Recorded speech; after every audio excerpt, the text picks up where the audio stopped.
Good evening മാറ്റിനി free വെബിനാറിലേക്ക് എല്ലാവർക്കും സ്വാഗതം. പതിവ് പോലെ തിങ്കളാഴ്ച നമ്മുടെ സൈക്കോളജി ദിവസമാണ്. പക്ഷെ ഇപ്പോൾ നമുക്കറിയാം പരീക്ഷയുടെ 10, 12 ഒക്കെ റിസൾട്ടുകളൊക്കെ കഴിഞ്ഞ് എഞ്ചിനീയറിങ് അല്ലെങ്കിൽ നീറ്റ് അല്ലെങ്കിൽ ഇങ്ങനെയുള്ള പരീക്ഷകളുടെയൊക്കെ എൻട്രൻസ് റിസൾട്ട് വരാൻ വേണ്ടി കാത്തിരിക്കുന്ന ഒരു സമയമാണ്. പ്രത്യേകിച്ച് 10ാം ക്ലാസ് കഴിഞ്ഞ് ഇനിയിപ്പം പുതിയ ഇതിലേക്ക് കടന്നു വരുന്നു. എന്തൊക്കെയായിരിക്കണം ഈ കുട്ടികളുടെ മനസ്സിലൂടെ കടന്നു പോകേണ്ടതെന്ന് മാനുഷികമായ അല്ലെങ്കിൽ മാതാപിതാക്കളുടെ തലത്തിലും അതോടൊപ്പം നമുക്ക് കുട്ടികളുടെ തലത്തിലും ഒന്ന് ചിന്തിക്കാനുള്ള ഒരു അവസരമാണ് ഇന്നത്തെ ദിവസം നമ്മൾ ചിന്തിക്കുന്നത്. അപ്പം അതുകൊണ്ട് തന്നെ ഇന്നത്തെ ദിവസം 10th ബിഫോർ ആൻഡ് ആഫ്റ്റർ എന്ന് പറയുന്ന ഒരു ടോപ്പിക്കാണ് നമ്മൾ ചർച്ച ചെയ്യുന്നത്. നമുക്കെല്ലാവർക്കും അറിയാം, എങ്കിലും അതുമായിട്ട് ബന്ധപ്പെട്ട് എന്തൊക്കെ കാര്യങ്ങളുണ്ട് എന്നൊന്ന് മനസ്സിലാക്കാൻ വേണ്ടിയിട്ടുള്ള ഒരു ശ്രമമാണ് ഇന്ന് നടന്നത്. കരിയർ ഗൈഡൻസുമായിട്ട് ബന്ധപ്പെട്ട് അല്ലെങ്കിൽ കരിയർ പ്ലാനിങ്ങുമായി ബന്ധപ്പെട്ട് 10th മുമ്പും 10th ശേഷവും കൃത്യമായ പ്ലാനിങ്, എന്തൊക്കെ സ്ട്രാറ്റജി വേണം. തീർച്ചയായിട്ടും ഈ പ്ലാനിങ്ങിൽ മാതാപിതാക്കളുടെ ആവശ്യം വളരെ കൂടുതലാണ്. കാരണം മാതാപിതാക്കൾ കൃത്യമായിട്ട് ഈ ഒരു കാര്യത്തിൽ ഒരു ബോധവൽക്കരണം നടത്തിയാൽ മാത്രമേ, ഒരു അറിവുണ്ടെങ്കിൽ മാത്രമേ കുട്ടികളെ ഗൈഡ് ചെയ്യാൻ പറ്റൂ. അപ്പോൾ ആ ഒരു തലവും കൂടെ ചേർന്ന് നമുക്കൊന്ന് ചിന്തിക്കാം. ബിഫോർ ആൻഡ് ആഫ്റ്റർ 10th എന്ന് പറയുന്നൊരു വിഷയമാണ് ഇന്ന് നമ്മൾ കൈകാര്യം ചെയ്യുന്നത്. എന്താണ് ഈ വിഷയം, അല്ലെങ്കിൽ എന്തൊക്കെയാണ് ഇതിൻ്റെ അത് ശ്രദ്ധിക്കേണ്ടതെന്നുള്ള ആ വിഷയങ്ങളെ നമുക്കൊന്ന് കൃത്യമായിട്ടൊന്ന് മനസ്സിലാക്കി മുന്നോട്ട് പോകാം.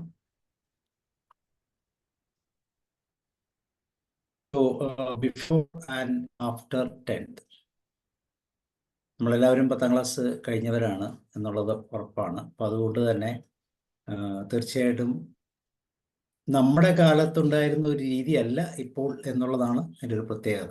ആ കാലത്തിന് ഒത്തിരി മാറ്റമുണ്ട്. വളരെ കോമ്പറ്റേറ്റീവായിട്ടുള്ള ഒരു രീതിയാണ് ഇന്ന് പലപ്പോഴും നമ്മൾ കാണുന്നത്. അതുകൊണ്ട് തന്നെ ബിഫോർ 10th എന്ന് പറയുന്ന ഒരു പാർട്ടിൽ നമ്മൾ നോക്കുമ്പോൾ 10ാം ക്ലാസ്സിന് മുമ്പ് എന്ന് വെച്ചാൽ 8, 9, 10 കാലഘട്ടങ്ങളിൽ തീർച്ചയായിട്ടും നമ്മൾ ഹൈസ്കൂൾ കാലഘട്ടം എന്ന് പറയും. ആ ഹൈസ്കൂൾ കാലഘട്ടങ്ങളിൽ എന്തൊക്കെ കാര്യങ്ങളെക്കുറിച്ചൊരു ഈ ഐഡിയ പലപ്പോഴും ഉണ്ടാക്കേണ്ടത് മാതാപിതാക്കളാണ്.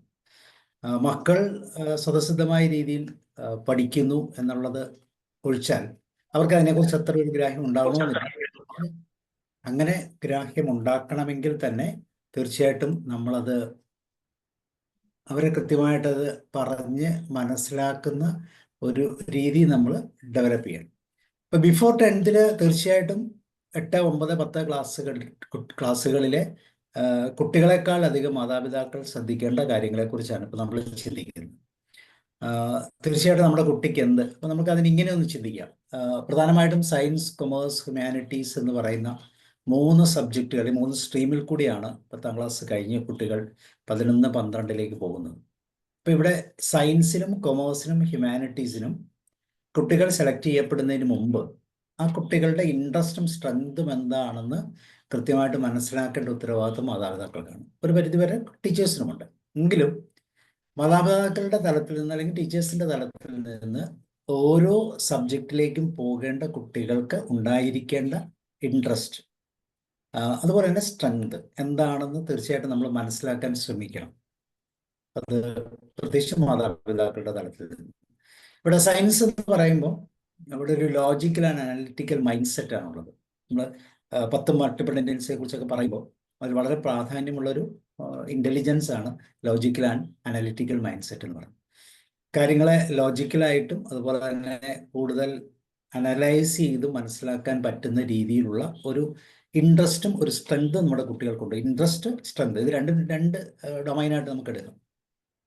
അപ്പം ഇതുണ്ടോ എന്ന് തീർച്ചയായിട്ടും മാതാപിതാക്കൾ മനസ്സിലാക്കണം. നമുക്കറിയാം, പഠനം എന്ന് പറയുന്നത് കണ്ടിന്യൂസ് ലേണിംഗ് ആണ്. എപ്പോഴും ഈ പഠനത്തിൻ്റെ ഒരു പാർട്ട് നമ്മുടെ ലൈഫിൽ വന്നുകൊണ്ടിരിക്കും. കാരണം എന്നും കാണുന്ന പുതിയ പുതിയ ന്യൂസ്, പ്രത്യേകിച്ച് ഇപ്പോഴത്തെ കാലഘട്ടം എന്ന് പറയുമ്പോൾ വളരെ പുതിയ അറിവുകളാണ് ഡെയിലി നമ്മൾ കേട്ടുന്നത്. ഇപ്പം തന്നെ ലേനൻ സാർ പറഞ്ഞു യെല്ലോ ഫീവർ എന്നുള്ളൊരു ഫീവറിനെ കുറിച്ച് പറഞ്ഞു. അതൊരു പുതിയ അറിവാണ്. അപ്പം ഇങ്ങനെ ഈ ഓരോ ദിവസവും പുതിയ പുതിയ അറിവുകൾ കിട്ടുന്ന രീതിയിലുള്ള ഒരു ഇൻഫർമേഷൻ ഏജിൽ കൂടിയാണ് കടന്നു പോകുന്നത്. അതുകൊണ്ട് തന്നെ നമുക്ക് കുട്ടികൾക്ക് സ്യൂട്ട് ആകുന്ന രീതിയിലുള്ള അവരുടെ പാഷനും അവരുടെ പേഴ്സണാലിറ്റിക്കും പറ്റുന്ന രീതിയിലുള്ള അവരുടെ ഇൻട്രസ്റ്റും സ്ട്രെങ്തും മനസ്സിലാക്കിക്കൊണ്ടുള്ള ഒരു സ്ട്രീം എന്ന് നമ്മൾ പറയാറില്ല. അപ്പോൾ എന്ന് പറഞ്ഞൊരു സ്ട്രീം എന്ന് പറയാറില്ല, കരിയർ എന്നൊന്നും ജസ്റ്റ് സ്ട്രീം എന്ന് പറയാറുള്ളൂ, കരിയർ എന്ന് പറയാറുള്ളൂ. പക്ഷെ അവിടെയും കരിയർ ബേസ്ഡ് ആയിട്ടാണ് സ്ട്രീം കയറി പോകുന്നത്. ഇവിടെ സയൻസ് ആണെങ്കിൽ ലോജിക്കൽ അനലിറ്റിക്കൽ മൈൻഡ് സെറ്റ്. അപ്പോൾ കുട്ടികൾ ഇങ്ങനെയുള്ള മൈൻഡ് സെറ്റ് ഉള്ളവരാണോ, ഇല്ലെങ്കിൽ അത് ഡെവലപ്പ് ചെയ്യാൻ വേണ്ടി മാതാപിതാക്കൾ അല്ലെങ്കിൽ അധ്യാപകരുടെ തലത്തിൽ നിന്ന് എന്ത് ചെയ്യണം, ഏതൊക്കെ തരത്തിലുള്ള ആക്ടിവിറ്റീസ് അവർക്ക് തീർച്ചയായിട്ടും കൊടുക്കണം, ഇങ്ങനെയുള്ള കുറേ കാര്യങ്ങളെക്കുറിച്ചൊക്കെ നമ്മൾ ജനറലൈസ് ചെയ്ത് മനസ്സിലാക്കേണ്ടതുണ്ട്. അതുപോലെ തന്നെ കൊമേഴ്സ് എന്ന് പറയുന്ന ഒരു തലത്തിൽ ചിന്തിച്ചാൽ, സയൻസിന് തന്നെ 2 ഡിവിഷനുണ്ട് നമുക്കറിയാം. കൊമേഴ്സ് എന്ന തലത്തിൽ ചിന്തിച്ചാൽ interest in money, business and numbers. അവിടെ മാത്തമാറ്റിക്കൽ എന്ന് പറയുന്നതിനേക്കാൾ കൂടുതൽ നമ്പർ ബേസ്ഡ് ആയിട്ടുള്ള, നമ്പറുകളെ മാനേജ് ചെയ്യാൻ പറ്റുന്ന രീതിയിലുള്ള, ഇപ്പോൾ മണി, ബിസിനസ് ആൻഡ് നമ്പേഴ്സ്. അപ്പോൾ കുട്ടികളിൽ ഇങ്ങനത്തെ ഇൻട്രസ്റ്റ് ഉണ്ടോ, സ്ട്രെങ്ത് ഉണ്ടോ എന്ന് 8, 9, 10 വരെയുള്ള കാലഘട്ടങ്ങളിൽ കൃത്യമായിട്ടാണ്. 10ന് ശേഷം നമ്മൾ ഈ പറയുന്ന സ്ട്രീമുകളിലേക്ക് ഒരുപക്ഷെ അവരുടെ പാഷനേറ്റ് ആയിട്ടാകാം, അല്ലെങ്കിൽ അവരുടെ പേഴ്സണാലിറ്റിക്ക് ചേർന്ന രീതിയിലുള്ളതാകാം. ദെൻ ഹ്യൂമാനിറ്റീസ് എന്ന് പറയുമ്പോൾ love for reading, writing and social issues. ഒരുപക്ഷെ ഇന്ന് നമ്മൾ ശ്രദ്ധിച്ചറിയാം, മാതാപിതാക്കളുടെ ഇഷ്ടത്തിനനുസരിച്ചാണ് പലപ്പോഴും കുട്ടികൾ സ്ട്രീം തിരഞ്ഞെടുക്കുന്നത്, കരിയർ തിരഞ്ഞെടുക്കുന്നത്, അല്ലെങ്കിൽ കരിയർക്ക് വേണ്ടിയിട്ടുള്ള ഈ സ്ട്രീമുകൾ തിരഞ്ഞെടുക്കുന്നത്. നമ്മൾ സയൻസ് സ്ട്രീമാണോ, മാത്സ് ആണോ, ബയോളജി ആണോ, കൊമേഴ്സ് ആണോ, ഹ്യൂമാനിറ്റീസ് ആണോ. അപ്പോൾ ഇത് കൃത്യമായിട്ട് മാതാപിതാക്കൾ മനസ്സിലാക്കണം. ഒരു എക്സാമ്പിൾ പറഞ്ഞാൽ നമ്മളിങ്ങനെ പറയും, ചില കുട്ടികൾക്ക് ഇപ്പം ഒരു 25 മാർക്കിൻ്റെ ഒരു ചെറിയൊരു എക്സാമിനേഷൻ ടെസ്റ്റിന് വേണ്ടി പ്രിപ്പയർ ചെയ്യുന്ന കുട്ടികളെ സംബന്ധിച്ചോളം പറയുമ്പം ചിലവർക്ക് മാത്സ് പഠിച്ചെടുക്കാൻ ചിലപ്പോൾ ഒരു ദിവസം മതി. അതേസമയം ഫിസിക്സ് പഠിച്ചെടുക്കാൻ 4-5 ദിവസം വേണം. ഒരേ പരീക്ഷയ്ക്ക് അല്ലെങ്കിൽ ഒരേ ക്വാളിറ്റി ഉള്ള പരീക്ഷയ്ക്ക് 2 സബ്ജക്റ്റുകൾക്ക് 2 രീതിയിലാണ് കുട്ടികളുടെ എഫേർട്ട് ഇടുന്നത്.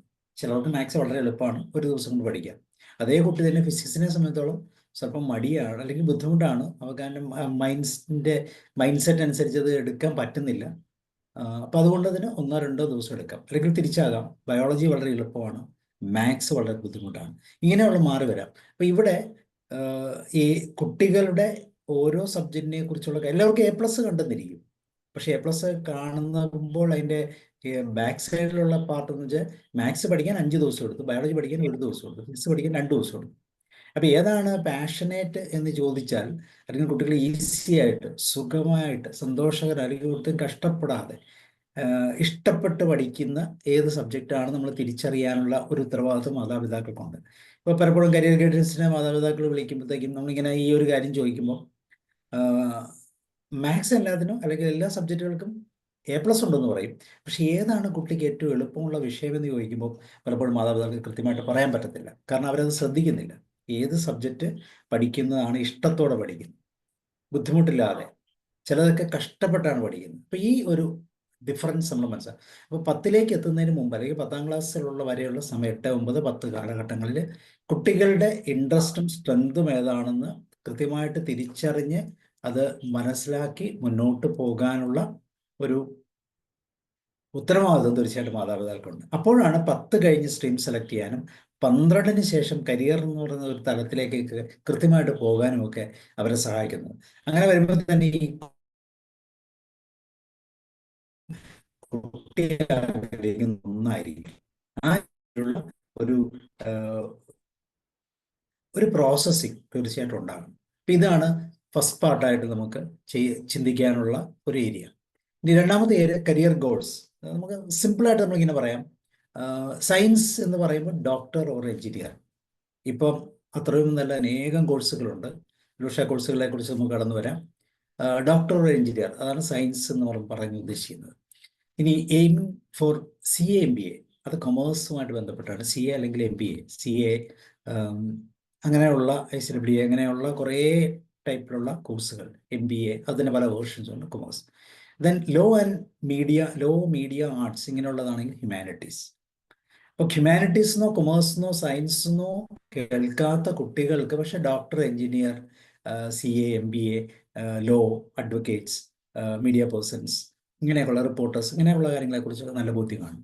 അപ്പം ഇവിടെ നമ്മൾ മാതാപിതാക്കളുടെ ഭാഗത്ത് നിന്ന് കൊമേഴ്സ്, ഹ്യൂമാനിറ്റീസ്, സയൻസ് എന്നുള്ള അവർക്കറിയാമെങ്കിലും അവർ ബിഹൈൻഡായിട്ട് മനസ്സിലാക്കേണ്ടത് കുട്ടികൾ ചിന്തിക്കുന്ന ആ ഒരു പാറ്റേൺ എന്താണ്, അല്ലെങ്കിൽ ഏത് കരിയറിലേക്കാണ്, ഒരു ഗോൾ ഏതിലേക്കാണ് സെറ്റ് ചെയ്യുന്നത്. തന്നെയുമല്ല, ആ ഗോൾ സെറ്റ് ചെയ്യാൻ കുട്ടികൾക്ക് നമ്മൾ ആദ്യം പറഞ്ഞ പോലെ ഇൻട്രസ്റ്റും സ്ട്രെങ്തും ഉണ്ടോ എന്നും കൂടെ നമ്മൾ തിരിച്ചറിയണം. ഏകദേശം 8, 9, 10 വരെയുള്ള കാലഘട്ടങ്ങളിൽ കുട്ടികളുടെ പഠനത്തോടൊപ്പം മാതാപിതാക്കളും ഒരു പരിധിവരെ അധ്യാപകരും, അവർക്ക് വളരെ ഈസി ആയിട്ട് അറിയാൻ പറ്റും, കാരണം ഇച്ചിരൂടെ കൃത്യമായിട്ട് അറിയാൻ പറ്റുന്ന അധ്യാപകർക്കാണ്. പക്ഷെ അധ്യാപകരെ സംബന്ധിച്ചോളം അവർക്ക് ഒത്തിരി ക്ലാസ്സിൽ ഒത്തിരി കുട്ടികളുണ്ട്, എല്ലാവർക്കും അത്ര ഈസിയാണ്. പക്ഷെ മാതാപിതാക്കൾക്ക് അധ്യാപകരുമായിട്ടുള്ള ബന്ധത്തിൽ നിന്ന് അവരുടെ സ്ട്രെങ്ത് കൃത്യമായിട്ട് മനസ്സിലാക്കാം. ആ സ്ട്രെങ്ത് ശരിയാണോ എന്നറിയാൻ തീർച്ചയായും വീട്ടിൽ കുട്ടികളുടെ മാനറിസംസ്, പാറ്റേൺസ്, അവരുടെ പഠിക്കുന്ന സ്റ്റൈൽ, ലേണിംഗ് സ്റ്റൈൽ തന്നെ പലതുണ്ട്. ചിലവർ കേട്ട് പഠിക്കും, ചിലർ കണ്ടു പഠിക്കും, ചിലവർ ടച്ച് ചെയ്ത് കിനസ്തറ്റിക് ആയിട്ട് പഠിക്കും. അപ്പം ഇങ്ങനെയുള്ള ലേണിംഗ് സ്റ്റൈലുകൾ, ഇങ്ങനെയുള്ള കാര്യങ്ങളൊക്കെ മനസ്സിലാക്കി മാതാപിതാക്കൾ 10 വരെ അവരുടെ കൂടെ ഉണ്ടെങ്കിൽ തീർച്ചയായിട്ടും അടുത്ത 10 കഴിഞ്ഞിട്ട് സ്ട്രീം സെലക്ട് ചെയ്യുമ്പോൾ അവർക്ക് തീർച്ചയായിട്ടും എളുപ്പമായിരിക്കും എന്നുള്ളതാണ് എൻ്റെ പ്രത്യേകത. അപ്പോൾ മാതാപിതാക്കളെ സംബന്ധിച്ചോളം കുട്ടികൾ അവരുടെ ഭാവി തീരുമാനിക്കുമ്പോൾ മാതാപിതാക്കളുടെ ഇൻട്രസ്റ്റ് വളരെ ഇമ്പോർട്ടൻ്റ് ആണ്. അപ്പോൾ തന്നെ ആ ഇൻട്രസ്റ്റ് ജെനുവിൻ ആണോ ഇല്ലയോ എന്ന് തിരിച്ചറിയാനുള്ള ഒരു കപ്പാസിറ്റി തീർച്ചയായിട്ടും മാതാപിതാക്കളുടെ ഭാഗത്തുനിന്നുണ്ടാകണം. അങ്ങനെയാണെങ്കിൽ ആഫ്റ്റർ 10th എന്താണ്? അപ്പോൾ നമ്മൾ ആദ്യം പറഞ്ഞതനുസരിച്ച് 2 പ്രധാനപ്പെട്ട കണ്ടു, മനസ്സിലാക്കി. 8, 9, 10 കാലഘട്ടങ്ങളിൽ അവരുടെ ഇൻട്രസ്റ്റ് ഏതാണ്, ഏത് സബ്ജക്റ്റിനോടാണ് അവരുടെ ഇൻട്രസ്റ്റ്. ഇനി ഏതെങ്കിലും സബ്ജക്റ്റ് ഇൻട്രസ്റ്റ് കുറവാണെങ്കിൽ അതിന് കോമ്പൻസേറ്റ് ചെയ്യാൻ പറ്റുന്ന രീതിയിലുള്ള കാര്യങ്ങളൊക്കെ ചെയ്തു കൊടുക്കാം. എഗെയിൻ അവരുടെ സ്ട്രെങ്ത്, യഥാർത്ഥത്തിൽ അവരുടെ കപ്പാസിറ്റി ഏതിലാണ് എന്നും കൂടെ തിരിച്ചറിഞ്ഞ് ഇത്തരം കാര്യങ്ങൾ കൃത്യമായിട്ട് അനലൈസ് ചെയ്യാൻ നമ്മൾ തയ്യാറായാൽ തീർച്ചയായിട്ടും ആഫ്റ്റർ 10th ശേഷം സ്ട്രീം എടുക്കുമ്പോൾ വളരെ എളുപ്പമായിരിക്കും. അല്ലെങ്കിൽ പലപ്പോഴും മാതാപിതാക്കളുടെ ഇൻട്രസ്റ്റും കുട്ടികളുടെ ഇൻട്രസ്റ്റും തമ്മിൽ കോൺഫ്ലിക്റ്റ് വരും. അത് പലപ്പോഴും പല പല പ്രശ്നങ്ങൾ ഉണ്ടാക്കും. പിന്നെ 12ാം ക്ലാസ്സിലേക്ക് എത്തുമ്പോൾ സ്ട്രീം മാറേണ്ടി വരും. പിന്നെ ഇപ്പോഴത്തെ ഒരു പ്രത്യേകത എന്ന് വെച്ചാൽ ഈ IT ഒക്കെ എനേബിൾഡ് ആയിട്ടൊരു കാലം എന്നുള്ളതനുസരിച്ച് ഏത് സ്ട്രീമിൽ കൂടെ പോയാലും അവർ ഉദ്ദേശിക്കുന്നതിനേക്കാളും മനോഹരമായ കരിയറിലേക്ക് എത്താനുള്ള ഒത്തിരി സംവിധാനങ്ങളുണ്ട്. ഒരുപക്ഷെ ആ സംവിധാനങ്ങളും കൂടെ നമുക്കിന്ന് ശ്രദ്ധിച്ചു പോകാം. ഓക്കെ, പ്രധാനമായിട്ടും 4 സ്ട്രീംസ് ആണ് നമ്മൾ 10ന് ശേഷം നമ്മൾ കാണുന്ന. ഒന്ന്, ഫസ്റ്റ് സ്ട്രീം എന്ന് പറയുന്നത് STEM സയൻസ് ആണ്. STEM ബേസ്ഡ് ആണ്. Science, technology, engineering and mathematics. എങ്ങനെയുള്ള ഈ 4 സബ്ജക്റ്റുകൾ STEM ബേസ്ഡ് ആണ്. STEM കരിയേഴ്സ് എന്നാണ് അതിന് പറയുന്നത്. ഇതിനെ ബേസ് സയൻസ്. കൊമേഴ്സ് എന്ന് പറയുന്നത് ആദ്യം പറഞ്ഞത് CA, MBA, കോർപ്പറേറ്റ് ജോബ്സ്, ഇങ്ങനെയുള്ള കാര്യങ്ങളൊക്കെ കൊമേഴ്സ് എന്ന് പറയുന്ന ഒരു കാറ്റഗറിയിലാണ്. Humanities best for creative, analytical and social driven careers. And finally ഒരു ഒക്കേഷണൽ എയർലി ജോബ് ഓപ്പർച്യൂണിറ്റീസിന് വേണ്ടി ഉപയോഗിക്കാൻ പറ്റുന്ന രീതിയിലുള്ള ഒരു വൊക്കേഷണൽ ഹയർ സെക്കൻഡറി സ്കൂൾ എന്നൊക്കെ പറയുന്ന ഒരു സംവിധാനം. നമുക്ക് 4 തരത്തിലാണ്. അതിൽ 3 തരം വളരെ ഇമ്പോർട്ടൻ്റ് ആണ്. Science, commerce. വൊക്കേഷൻ ആണെങ്കിൽ പോലും കുട്ടികൾ വീണ്ടും സയൻസ്, കൊമേഴ്സ്, ഹ്യൂമാനിറ്റീസിലേക്ക് കടന്നു വരുന്നതായിട്ട് മിക്കവാറും നമ്മൾ കണ്ടിട്ടുണ്ട്. ഇതാണ് 4 സ്ട്രീംസ് എന്ന് പറയുന്നത്. ഇനി ഈ സ്ട്രീമിൻ്റെയൊക്കെ ഒരു പ്രത്യേകത നമ്മളൊന്ന് ജസ്റ്റ് ഒന്ന് ടാബ്ലറ്റ് നോക്കിയാൽ, സയൻസ് എന്ന് പറഞ്ഞാൽ physics, chemistry, maths, physics, biology plus English, doctor, engineer, researchers, ഇങ്ങനെയുള്ള കാറ്റഗറിയാണ്. അതുപോലെ കൊമേഴ്സ് എന്ന് വെച്ചാൽ അക്കൗണ്ട്സ്, എക്കണോമിക്സ്, അതുപോലെ തന്നെ business studies, CA, MBA, banker, ഇങ്ങനെയൊക്കെ വരുന്ന കാറ്റഗറിയിലേക്ക് മൂവ് ചെയ്യാൻ പറ്റും. Humanities history, political science, psychology, lawyer, journalist, civil servant, ഇങ്ങനെയുള്ള കാര്യങ്ങൾ. വൊക്കേഷനിൽ നമ്മൾ സ്കിൽ ബേസ്ഡ് ആണ്. IT, ഫാഷൻ, അതുപോലെ ഷെഫ്, അതുപോലെ തന്നെ ഷെഫ്, അതുപോലെ തന്നെ വെബ് ഡെവലപ്പർ, ഡിസൈനർ, ഇങ്ങനെയുള്ള കാറ്റഗറിയിലേക്ക് പോകും. ഇങ്ങനെ നമുക്കൊന്ന് ജസ്റ്റ് ഒന്ന് കൃത്യമായിട്ടൊന്ന് സിംപ്ലിഫൈ ചെയ്ത് പറയാം. ഇനി പ്രധാനമായിട്ടുള്ള എൻട്രൻസ് എക്സാമിനേഷൻ, ഇത് മാതാപിതാക്കളെ സംബന്ധിച്ചോളം വളരെ ഇമ്പോർട്ടൻ്റ് ആണ്. ഈ എൻട്രൻസ് JEE എന്ന് പറയുമ്പോഴത്തേക്കും JEE എഞ്ചിനീയറിങ്ങിന് വേണ്ടിയാണ്. എഞ്ചിനീയറിംഗ് മാത്രമല്ല, അത് ടോപ്പ് ലെവൽ, അതിൻ്റെ മെയിൻ എന്നും അതുപോലെ തന്നെ ഫൈനൽ 2 തരത്തിലുള്ള എക്സാമിനേഷൻ ഉണ്ട്. ഈ രണ്ടും പ്രധാനമായിട്ടും IIT, IIIT, NIT പോലുള്ള ടോപ്പായിട്ടുള്ള ഇൻസ്റ്റിറ്റ്യൂഷൻസിന് വേണ്ടിയിട്ടുള്ളതാണ്. അപ്പോൾ കുട്ടികൾ എപ്പോഴും ഏത് കോളേജിൽ പഠിക്കണം എന്നുള്ള ഒരു സെലക്ഷനാണ് ഇമ്പോർട്ടൻറ്റ്. ഏത് കോളേജിൽ ഏത് ബ്രാഞ്ചിൽ പഠിക്കണം. എഞ്ചിനീയറിംഗ് ആയി അല്ലെങ്കിൽ മെഡിസിൻ ആയി എന്നല്ല, അതിനേക്കാൾ ഉപരിയായിട്ട്. അപ്പോൾ ഇങ്ങനെയുള്ള എൻട്രൻസ് എക്സാമിനേഷൻ, അതിൻ്റെ പാറ്റേൺ എന്താണ്, എന്തൊക്കെയാണ് അതിൻ്റെ ക്രൈറ്റീരിയ എന്നുള്ള, അതിൻ്റെ പ്രോട്ടോകോൾസ് എന്തൊക്കെയാണ്, ഇങ്ങനെയുള്ള കാര്യങ്ങളെക്കുറിച്ചൊക്കെ. അതുപോലെ തന്നെ മെഡിസിൻ ആണെങ്കിൽ NEET, അതുപോലെ NDA ഡിഫൻസുമായി ബന്ധപ്പെട്ട്, കൊമേഴ്സിനെ സംബന്ധിച്ചും CA foundation, CUET common entrance examination ആണ്, BCom, BBA. ഹ്യൂമാനിറ്റീസിൻ്റെ case law, design, civil service എന്നുള്ള. സിവിൽ സർവീസ് എല്ലാത്തിനും ആപ്ലിക്കബിൾ ആണ്. പക്ഷേ ശ്രദ്ധിച്ചു നോക്കിയാൽ അറിയാം, സിവിൽ സർവീസ് എടുക്കാൻ ഏറ്റവും ചെറിയ എഫേർട്ട് കുറഞ്ഞ രീതിയിൽ ഹ്യൂമാനിറ്റീസിലൂടെ പോയി നമുക്ക് വേണമെങ്കിൽ സിവിൽ സർവീസ് എടുക്കാം. ഒരുപക്ഷെ ഒരു മെഡിസിനോ എഞ്ചിനീയറോ കഴിഞ്ഞിട്ട് സിവിൽ സർവീസ് എടുക്കുന്നേക്കാളും എളുപ്പം പെട്ടെന്ന് ക്യാച്ചപ്പ് ചെയ്യാനുള്ള എളുപ്പമുണ്ട്. അതുകൊണ്ട് അവിടെ നമ്മൾ PSC സിവിൽ സർവീസ് അവിടെ ആഡ് ചെയ്തു എന്ന് മാത്രമേ ഉള്ളൂ. ഏത് ബ്രാഞ്ചിലോ അല്ലെങ്കിൽ സയൻസിൽ കൂടെ പോയാലും കൊമേഴ്സിൽ കൂടെ ഒക്കെ നമുക്ക് ചെയ്യാൻ പറ്റും. ഡിഗ്രിയാണ് എൻ്റെ ബേസ് ക്വാളിഫിക്കേഷൻ. ഫ്ലെക്സിബിലിറ്റി, ഇതാണ് വളരെ പ്രത്യേകതകൾ. ഇപ്പോൾ നമ്മൾ ഹ്യൂമാനിറ്റി ആൻഡ് കൊമേഴ്സ് രണ്ടും സയൻസിനല്ലാത്ത വിഷയങ്ങളാണ്. ഈ രണ്ട് വിഷയങ്ങളും നമുക്ക് അവിടെ ഒരു ഫ്ലെക്സിബിലിറ്റി ഉണ്ട്. Humanities allow to switching to law, design, civil service ഇങ്ങനെയുള്ള കാര്യം. അതുപോലെ കൊമേഴ്സ് വിത്ത് മാത്സ് എന്ന് പറഞ്ഞ പുതിയൊരു ഓപ്ഷനാണ്. അവിടെ എക്കണോമിക്സ് അല്ലെങ്കിൽ പുതിയൊരു കരിയർ ഫീൽഡ് തന്നെ അവിടെയുണ്ട്. Economics, data science, actuarial studies, ഇങ്ങനെയുള്ള സ്പെഷ്യൽ രീതിയിലേക്ക് ഒരു ഫ്ലെക്സിബിലിറ്റിയും കൂടെ ഉണ്ട്. ഇപ്പോൾ സയൻസും ഗ്രൂപ്പ് അല്ലാതെ ഹ്യൂമാനിറ്റീസും കൊമേഴ്സും, അപ്പോൾ അത് അത്ര മോശമാണെന്ന് തോന്നുന്ന ഒരു സാഹചര്യം വരുമ്പോൾ നമുക്ക് കറക്റ്റായിട്ട് ഫോക്കസ് ചെയ്യാൻ പറ്റുന്ന കുറേ ലീഡിങ് അഡ്വക്കേറ്റ്സ് അല്ലെങ്കിൽ ഡിസൈനേഴ്സ് അല്ലെങ്കിൽ സിവിൽ സർവീസ് പേഴ്സൺസ് അല്ലെങ്കിൽ സൈക്കോളജിസ്റ്റ്, പ്രത്യേകിച്ച് ക്ലിനിക്കൽ സൈക്കോളജിസ്റ്റ്, നല്ല സാലറി കിട്ടുന്ന ഒരു പോസ്റ്റാണ് ഇപ്പോൾ. അതുപോലെ തന്നെ ഡേറ്റാ സയൻസുമായിട്ട് കണക്ട് ചെയ്ത് ഡേറ്റ അനാലിസ്റ്റിക്സ് ആയിട്ട് ഇങ്ങനെയുള്ള പോസ്റ്റുകളിലേക്കൊക്കെ പോകാനുള്ളൊരു സാധ്യത, ഒരു ഫ്ലെക്സിബിലിറ്റി ഇപ്പോൾ ഈ പുതിയ കാലങ്ങളിൽ വളരെ കൂടുതലാണ്. ഇത് നമ്മൾ ആദ്യത്തെ സ്ട്രീം നോക്കുമ്പോൾ physics, chemistry, maths. Physics, chemistry, maths എന്ന് പറയുമ്പോൾ ഫിസിക്സും കെമിസ്ട്രിയും മാത്സ് ബേസ് സബ്ജക്റ്റായിട്ട് എടുക്കുക. ഏറ്റവും ബെസ്റ്റ് ആയിട്ടുള്ളത് എന്താണ്? എഞ്ചിനീയറിങ്ങിനാണ്, technology, space research, data science, architecture. കുറേ എക്സാമ്പിൾ പറഞ്ഞതേ ഉള്ളൂ, ഒത്തിരി ഉണ്ട്. അതുപോലെ തന്നെ എഞ്ചിനീയറിംഗ് പാച്ച് എന്ന് പറയുമ്പോൾ പ്രധാനമായിട്ടും എഞ്ചിനീയറിംഗ്, BTech അല്ലെങ്കിൽ BE, സോഫ്റ്റ്വെയർ, കോർ എഞ്ചിനീയറിംഗ് ഉണ്ട്, എമേർജിങ് ആയിട്ടുള്ള ചില ഫീൽഡുകളുണ്ട്. ഇപ്പോൾ സോഫ്റ്റ്വെയർ ഉണ്ട്, മെക്കാനിക്കൽ ഉണ്ട്, സിവിൽ ഉണ്ട്, എയറോസ്പേസ് ഉണ്ട്, അങ്ങനെ പലതരത്തിലുള്ള കോർ ബ്രാഞ്ചും ഉണ്ട്. അതിനേക്കാൾ ഉപരി ആർട്ടിഫിഷ്യൽ ഇൻ്റലിജൻസുമായിട്ട് റിലേറ്റ് ചെയ്ത് കോർ ബ്രാഞ്ചിൽ നിന്നൊക്കെ വ്യത്യസ്തമായ രീതിയിൽ എമേർജിങ് ആയിട്ടുള്ള ബ്രാഞ്ചുകളുണ്ട്. ദെൻ ആർക്കിടെക്ചർ, ഡിഫൻസ്, ഇന്ത്യ ഡിഫൻസുമായി ബന്ധപ്പെട്ട് നേവി, എയർഫോഴ്സുമായി ബന്ധപ്പെട്ടുള്ള എഞ്ചിനീയറിംഗ് കരിയർ. അതുപോലെ തന്നെ pure science, BSc physics, chemistry, maths, research scientist, ഇങ്ങനെയുള്ള കാര്യങ്ങൾ. പ്രത്യേകിച്ച് ഫിസിക്സിൽ കൂടെയൊക്കെ അസ്ട്രോഫിസിക്സ് അങ്ങനെയൊക്കെയുള്ള വളരെ റെപ്യൂട്ടഡ് ആയിട്ടുള്ള ഇൻസ്റ്റിറ്റ്യൂഷൻസും അതുപോലെ തന്നെ കോഴ്സുകളുമുണ്ട്. ഡേറ്റാ സയൻസ് ആൻഡ് AI വളരെ പുതിയതായിട്ടുള്ള രീതിയിലുള്ള ഇൻഡസ്ട്രിയൽ റവല്യൂഷനോട് കണക്ട് ചെയ്ത് നിൽക്കുന്ന. അതുപോലെ തന്നെ commerce hybrid, BSc economics, MBA actuarial science, ഇങ്ങനെയുള്ളത്.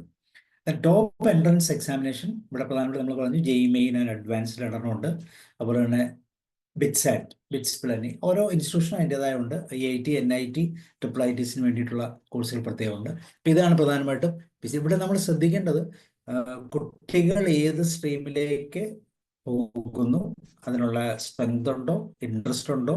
ഇനി ആ മാതാപിതാക്കളുടെ ഒരു പർട്ടിക്കുലർ ഇൻട്രസ്റ്റ് അനുസരിച്ച് കുട്ടികൾ പോകണമെങ്കിൽ ആ ഇൻട്രസ്റ്റിനനുസരിച്ച് അല്ലെങ്കിൽ ആ താല്പര്യത്തിനനുസരിച്ച് കുട്ടികളുടെ കപ്പാസിറ്റി ബിൽഡ് ചെയ്യാൻ എന്തൊക്കെ കാര്യങ്ങൾ ചെയ്യണം, ഇൻബോർഡായിട്ട് കുട്ടികൾക്ക് കപ്പാസിറ്റി ഉണ്ടോ, ഇങ്ങനെയുള്ള കാര്യങ്ങൾ വേണം നമുക്ക് ടെസ്റ്റിലൂടെയൊക്കെ കണ്ടെത്താം.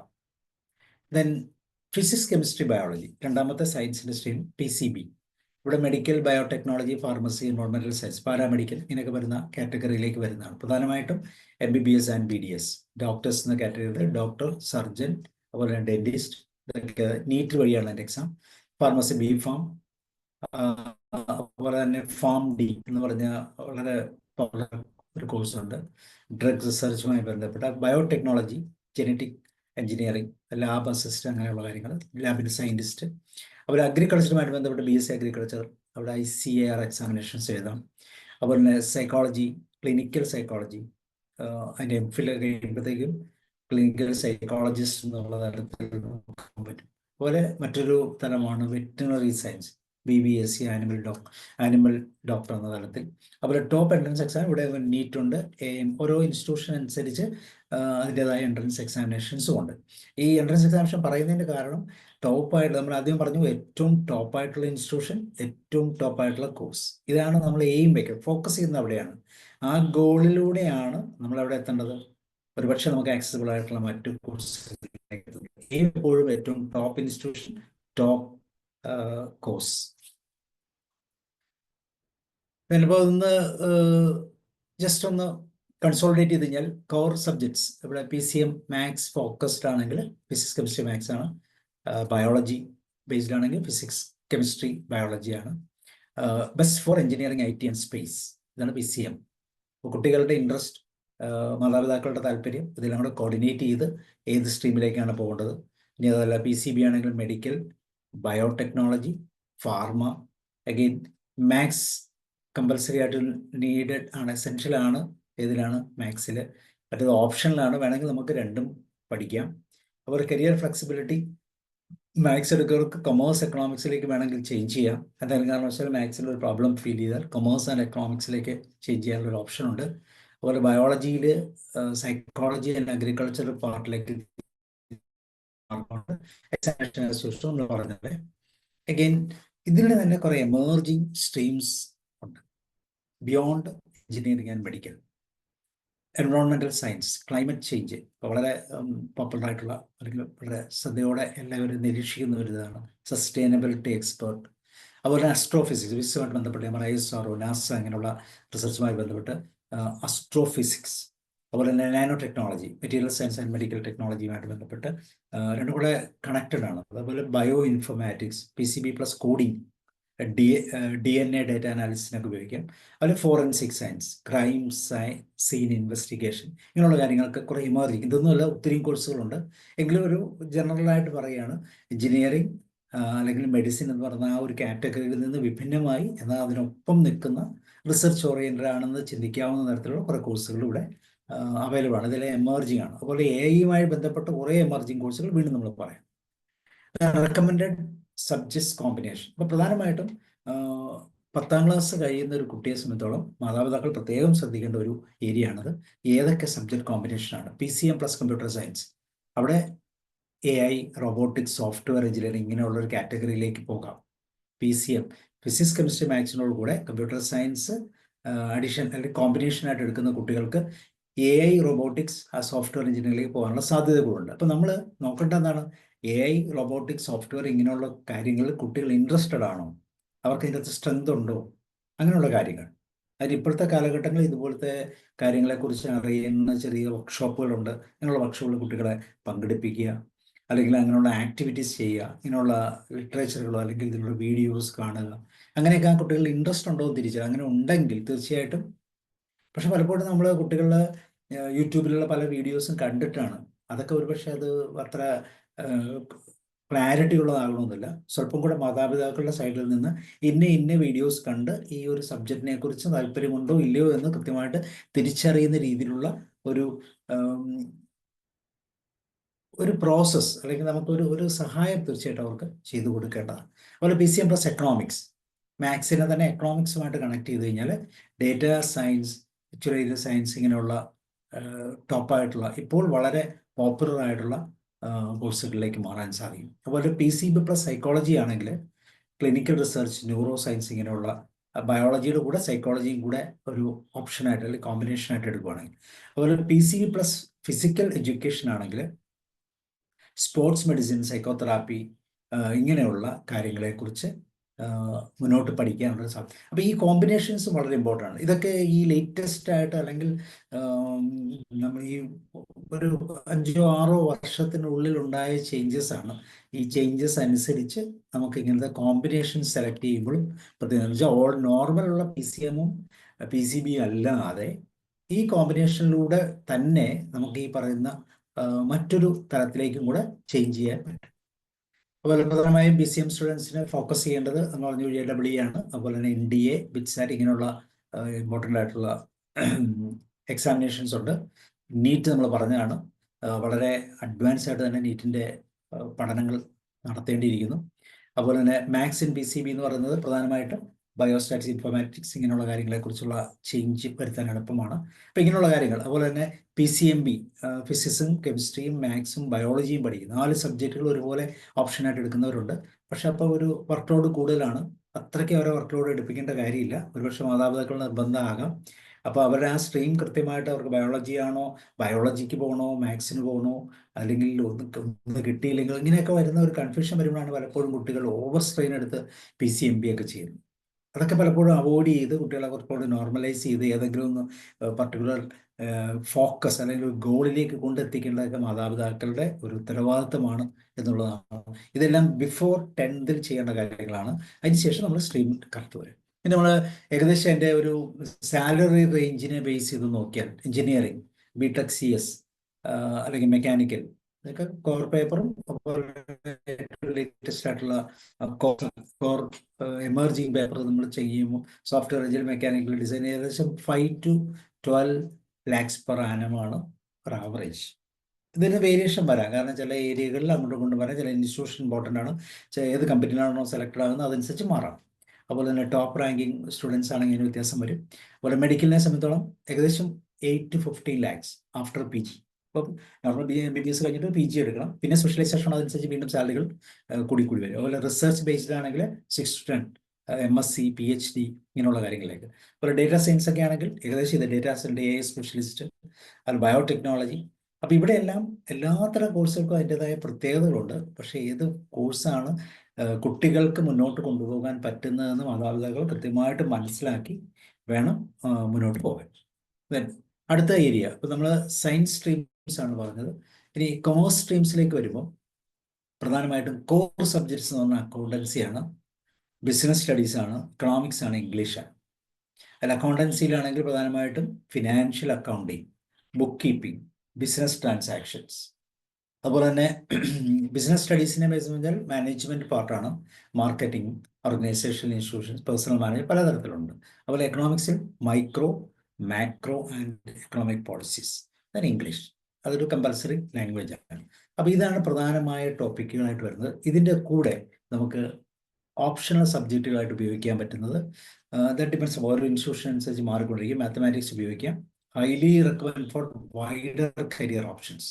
ഇപ്പോൾ നമ്മൾ കൊമേഴ്സ് എന്ന് പറയുന്ന ഈ സ്ട്രീം എടുത്തത് കൊണ്ട് ഒരു മോശമായി പോയി എന്ന് ആർക്കെങ്കിലും ചിന്തിക്കുന്നുണ്ടെങ്കിൽ ഓട്ടോമാറ്റിക്കായിട്ട് അവർക്ക് മാത്സ് എന്ന് പറയുന്നത് ഒരു ഓപ്ഷണൽ സബ്ജക്റ്റായിട്ട് എടുത്താൽ വളരെ വൈഡറായിട്ടുള്ള ന്യൂ ജനറേഷൻ കോഴ്സ് അല്ലെങ്കിൽ കരിയറിലേക്ക് മൂവ് ചെയ്യാനുള്ള ഒരു വലിയ പാത്താണ്.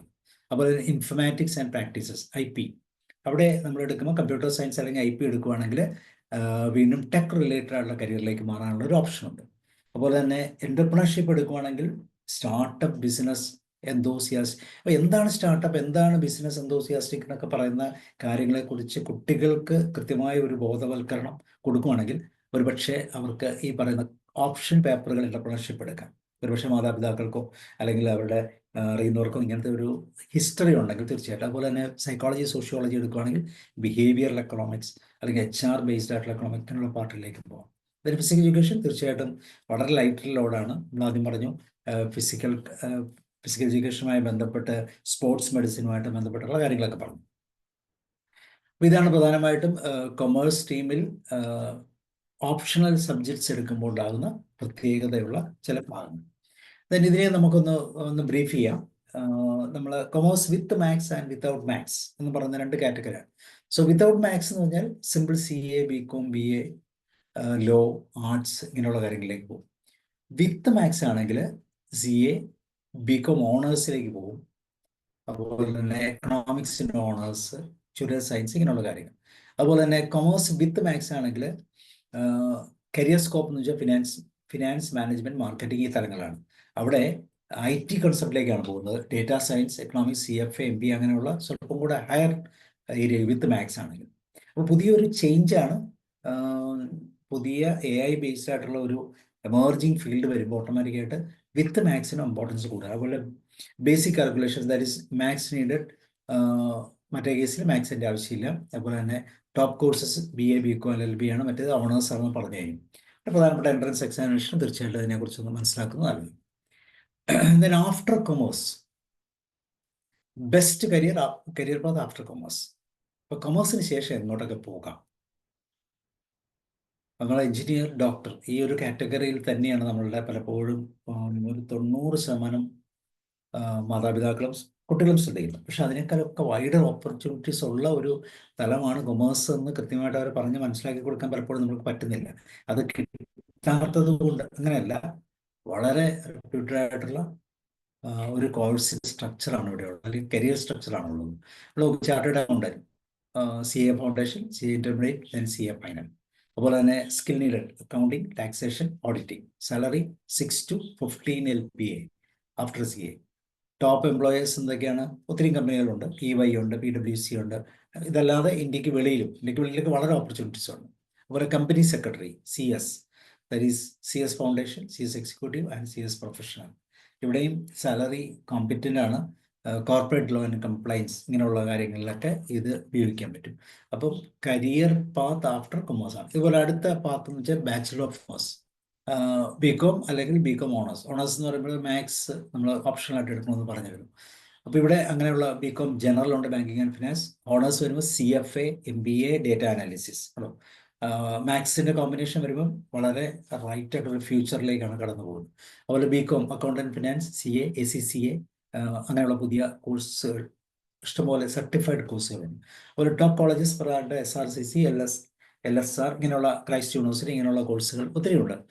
Then bachelor of business administration, BBA, പ്രധാനമായിട്ടും ഫിനാൻസ്, മാർക്കറ്റിംഗ്, HR. ഈ സ്പെഷ്യലൈസേഷനോടുകൂടി MBA അല്ലെങ്കിൽ BBA, BBAയിൽ നിന്ന് MBAയിലേക്ക് പോയി വീണ്ടും സിംബയോസിസ് അങ്ങനെയുള്ള ഇൻസ്റ്റിറ്റ്യൂഷനിലൊക്കെ പഠിക്കാൻ പറ്റുന്ന രീതിയിലുള്ള ഒരു നല്ല ഓപ്പർച്യൂണിറ്റിയാണ് കൊമേഴ്സിലൂടെ കിട്ടുന്നത്. വീണ്ടും എക്കണോമിക്സ് എന്ന് പറഞ്ഞ part, BA and BA, BSc honours. അവിടെ മാത്സ് ഉണ്ടെങ്കിൽ BSc ഓണേഴ്സ് ആക്കാം. Economist, data analyst, actuarial science, maths plus finance വരുമ്പോഴാണ് ആക്ച്വൽ സയൻസ് എന്ന് പറയുന്നത്. മാത്സും ഫിനാൻസും കൂടെ കമ്പൈൻ ചെയ്ത് നല്ലൊരു സ്ട്രീമാണ്. അതുപോലെ എൻട്രൻസ് എന്ന് പറയുന്നത് ഡൽഹി ഏത് യൂണിവേഴ്സിറ്റിയാണ് ആ യൂണിവേഴ്സിറ്റിയെ ബേസ് ചെയ്തിട്ടുള്ള എൻട്രൻസ് എക്സാമിനേഷൻ ഉണ്ട്. ദെൻ വരുന്നത് ഫിനാൻസ് ആൻഡ് ഇൻവെസ്റ്റ്മെന്റ് കരിയേഴ്സ്, അതിൻ്റെ സർട്ടിഫിക്കേഷൻസ് ആണ്. CFA, ചാർട്ടേഡ് ഫിനാൻഷ്യൽ അനലിസ്റ്റ്, വിദേശങ്ങൾക്ക് വളരെ ഇമ്പോർട്ടൻ്റ് ആയിട്ടുള്ള ഒരു സർട്ടിഫിക്കേഷൻ ആണത്. അതുപോലെ FRM, ഫിനാൻഷ്യൽ റിസ്ക് മാനേജർ, അവിടെയും നല്ല സാലറി അതിനകത്ത് പ്രൊവൈഡ് ചെയ്യുന്നുണ്ട്. ഇപ്പോൾ എക്കണോമിക്സിൻ്റെ അല്ലെങ്കിൽ കൊമേഴ്സിൻ്റെ ഓപ്പർച്യൂണിറ്റീസ് ആണ്. ദെൻ പിന്നെ വരുന്നത് ലോ ആണ്. BA LLB അല്ലെങ്കിൽ BCom LLB 5 years കോഴ്സായിട്ട് എടുക്കാം. എൻട്രൻസ് എക്സാം പ്രധാനമായിട്ടും ഓരോ ഇൻസ്റ്റിറ്റ്യൂഷൻ അനുസരിച്ച് എൻട്രൻസ് എക്സാമിനുണ്ട്.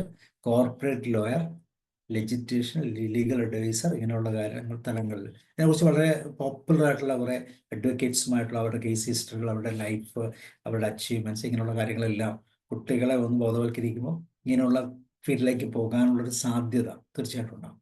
അതുപോലെ ഡിജിറ്റൽ അങ്ങനെയുള്ള അവരുടെ എൻവയോൺമെൻറ്റിലൊക്കെ കുട്ടികളെ ഒന്ന് കൊണ്ടുപോവുക, എന്താണ് കോടതി, എന്താണ് ഹൈക്കോടതി, ഇങ്ങനെയുള്ളൊരു ബോധവൽക്കരണം. അപ്പോൾ അവർക്ക് അവരുടേതായിട്ടുള്ള ഒരു ഡ്രീം സെറ്റ് ചെയ്യുന്നതൊക്കെ നല്ലതാണ്. അവർ ഡിജിറ്റൽ മാർക്കറ്റിംഗ് ആൻഡ് ഇ-കൊമേഴ്സ് ഇന്നത്തെ കാലത്ത് വളരെ പോസിറ്റീവായിട്ടുള്ള ഒരു കോഴ്സ് സ്ട്രക്ചറാണിത്.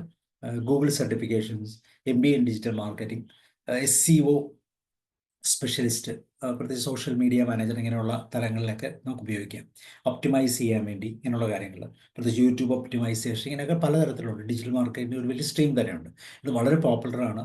ഒരു ലാപ്ടോപ്പും കുറച്ച് കാര്യങ്ങളും അറിയാമെങ്കിൽ തീർച്ചയായും വളരെ ഈസി ആയിട്ട് നമുക്ക് സ്വന്തമായിട്ട് ചെയ്യാൻ പറ്റുന്ന ഒത്തിരി ബിസിനസ് ഓപ്പർച്യൂണിറ്റീസ് അവിടെയുണ്ട്. അതുപോലെ ഗവൺമെൻറ് ജോബ്സ്, ബാങ്കിങ്, SSC, ഇങ്ങനെയുള്ള.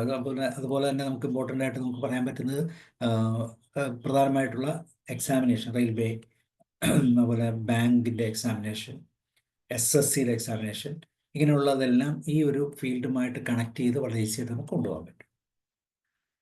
അപ്പോൾ ഇതിനെ ഒന്ന് കഴിഞ്ഞാൽ സ്റ്റാർട്ടിങ് ഒരു ഗ്രോത്ത് എന്ന് പറഞ്ഞാൽ ഒരു 5 years ശേഷം 15 to 30 lakhs പ്രായം വരെ പോകാവുന്ന, പ്രത്യേകിച്ച് വിദേശങ്ങളാണെങ്കിൽ ഒരുപക്ഷെ അതിനേക്കാളൊക്കെ കൂടുതൽ പോയി. കമ്പനി സെക്രട്ടറി, ഇൻവെസ്റ്റ്മെന്റ് ബാങ്കർ, ഒന്നിൻ്റെയും സാലറി മോശമല്ല. അത്രമാത്രം നല്ല കരിയർ ഓപ്പർച്യൂണിറ്റീസ് ആണ്. ഡിജിറ്റൽ മാർക്കറ്റർ, അത് നമ്മളുടെ കപ്പാസിറ്റിയാണ്. നമ്മുടെ കപ്പാസിറ്റിക്ക് അനുസരിച്ച് നമുക്ക് ഓടിയ, പ്രത്യേകിച്ച് ഇപ്പോൾ AI ബേസ്ഡ് ആയിട്ടുള്ള, AI അസിസ്റ്റൻറ്റ് ബേസ്ഡ് ആയിട്ടുള്ള സപ്പോർട്ടും കൊണ്ട് ഇപ്പോൾ നമ്മൾ ഒരാൾ ചെയ്യുന്നതിന് പകരം 10 പേരുടെ വർക്ക് AI കൊണ്ട് നമുക്ക് ചെയ്യിപ്പിച്ചുകൊണ്ട് മുന്നോട്ട് പോകാൻ പറ്റുന്ന രീതിയിലുള്ള സംവിധാനങ്ങളുണ്ട്. അപ്പോൾ വളരെ ഗുണകരമായിട്ടുള്ള ഒരു കൊമേഴ്സ് പാർട്ടാണ്.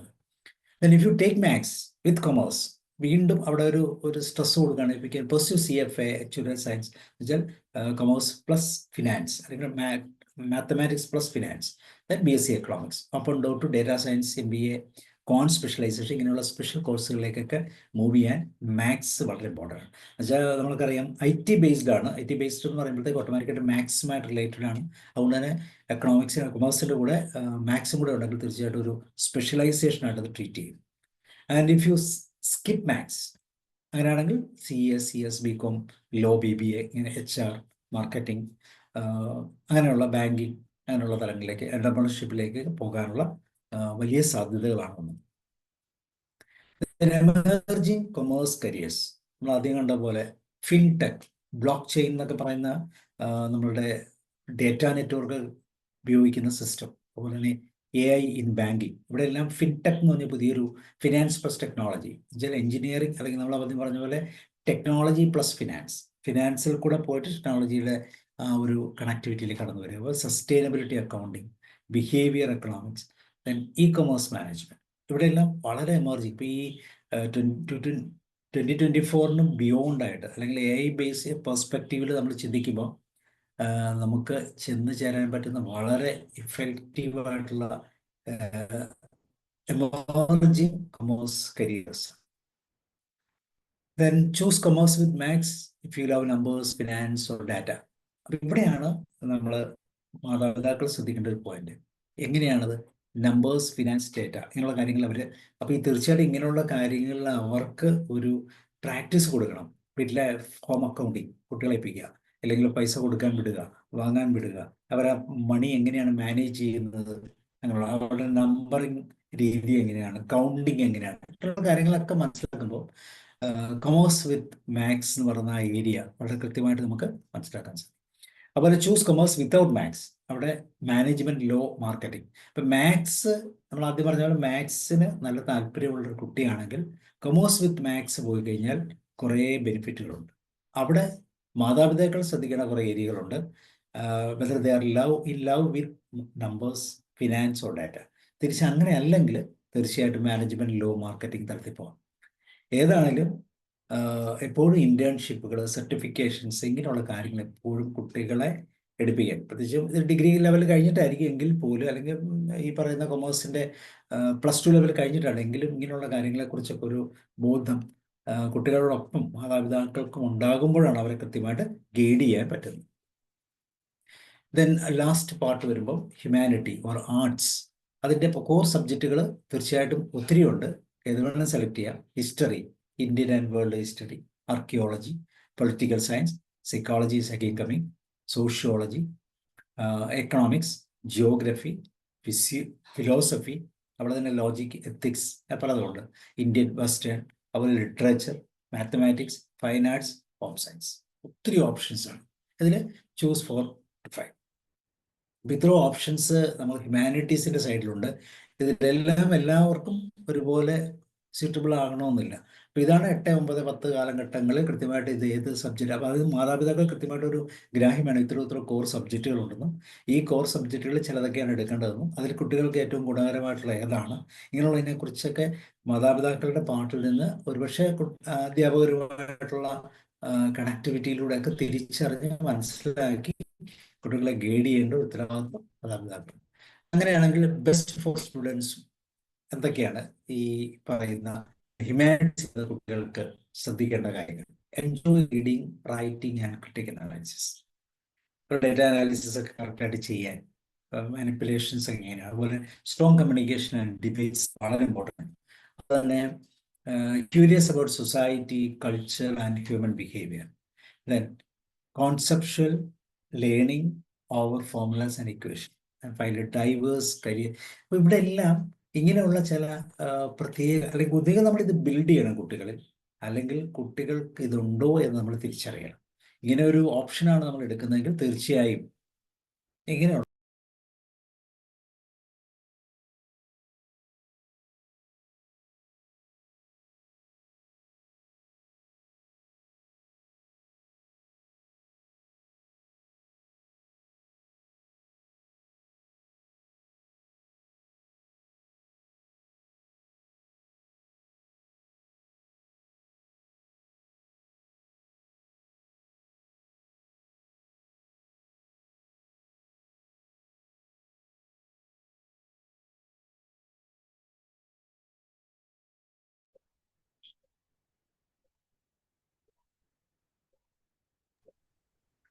കുട്ടികളുടെ ഏത് കാര്യത്തിലാണ് കൂടുതൽ താല്പര്യമെന്ന് നമ്മൾ മനസ്സിലാക്കുമ്പോഴാണ് അതിനുള്ള ഉത്തരവാദിത്വം മാതാപിതാക്കൾക്കാണ് എന്ന് ഞാൻ ഓർമ്മിപ്പിച്ചത്. അപ്പം ഇങ്ങനെയുള്ള ഏരിയകളിൽ കുട്ടികൾ എക്സലൻ്റ് ആണെങ്കിൽ തീർച്ചയായിട്ടും ഹ്യൂമാനിറ്റീസ് എന്ന വിഷയത്തിലേക്ക് അവരെ തീർച്ചയായിട്ടും കൊണ്ടുപോകാൻ സാധിക്കും.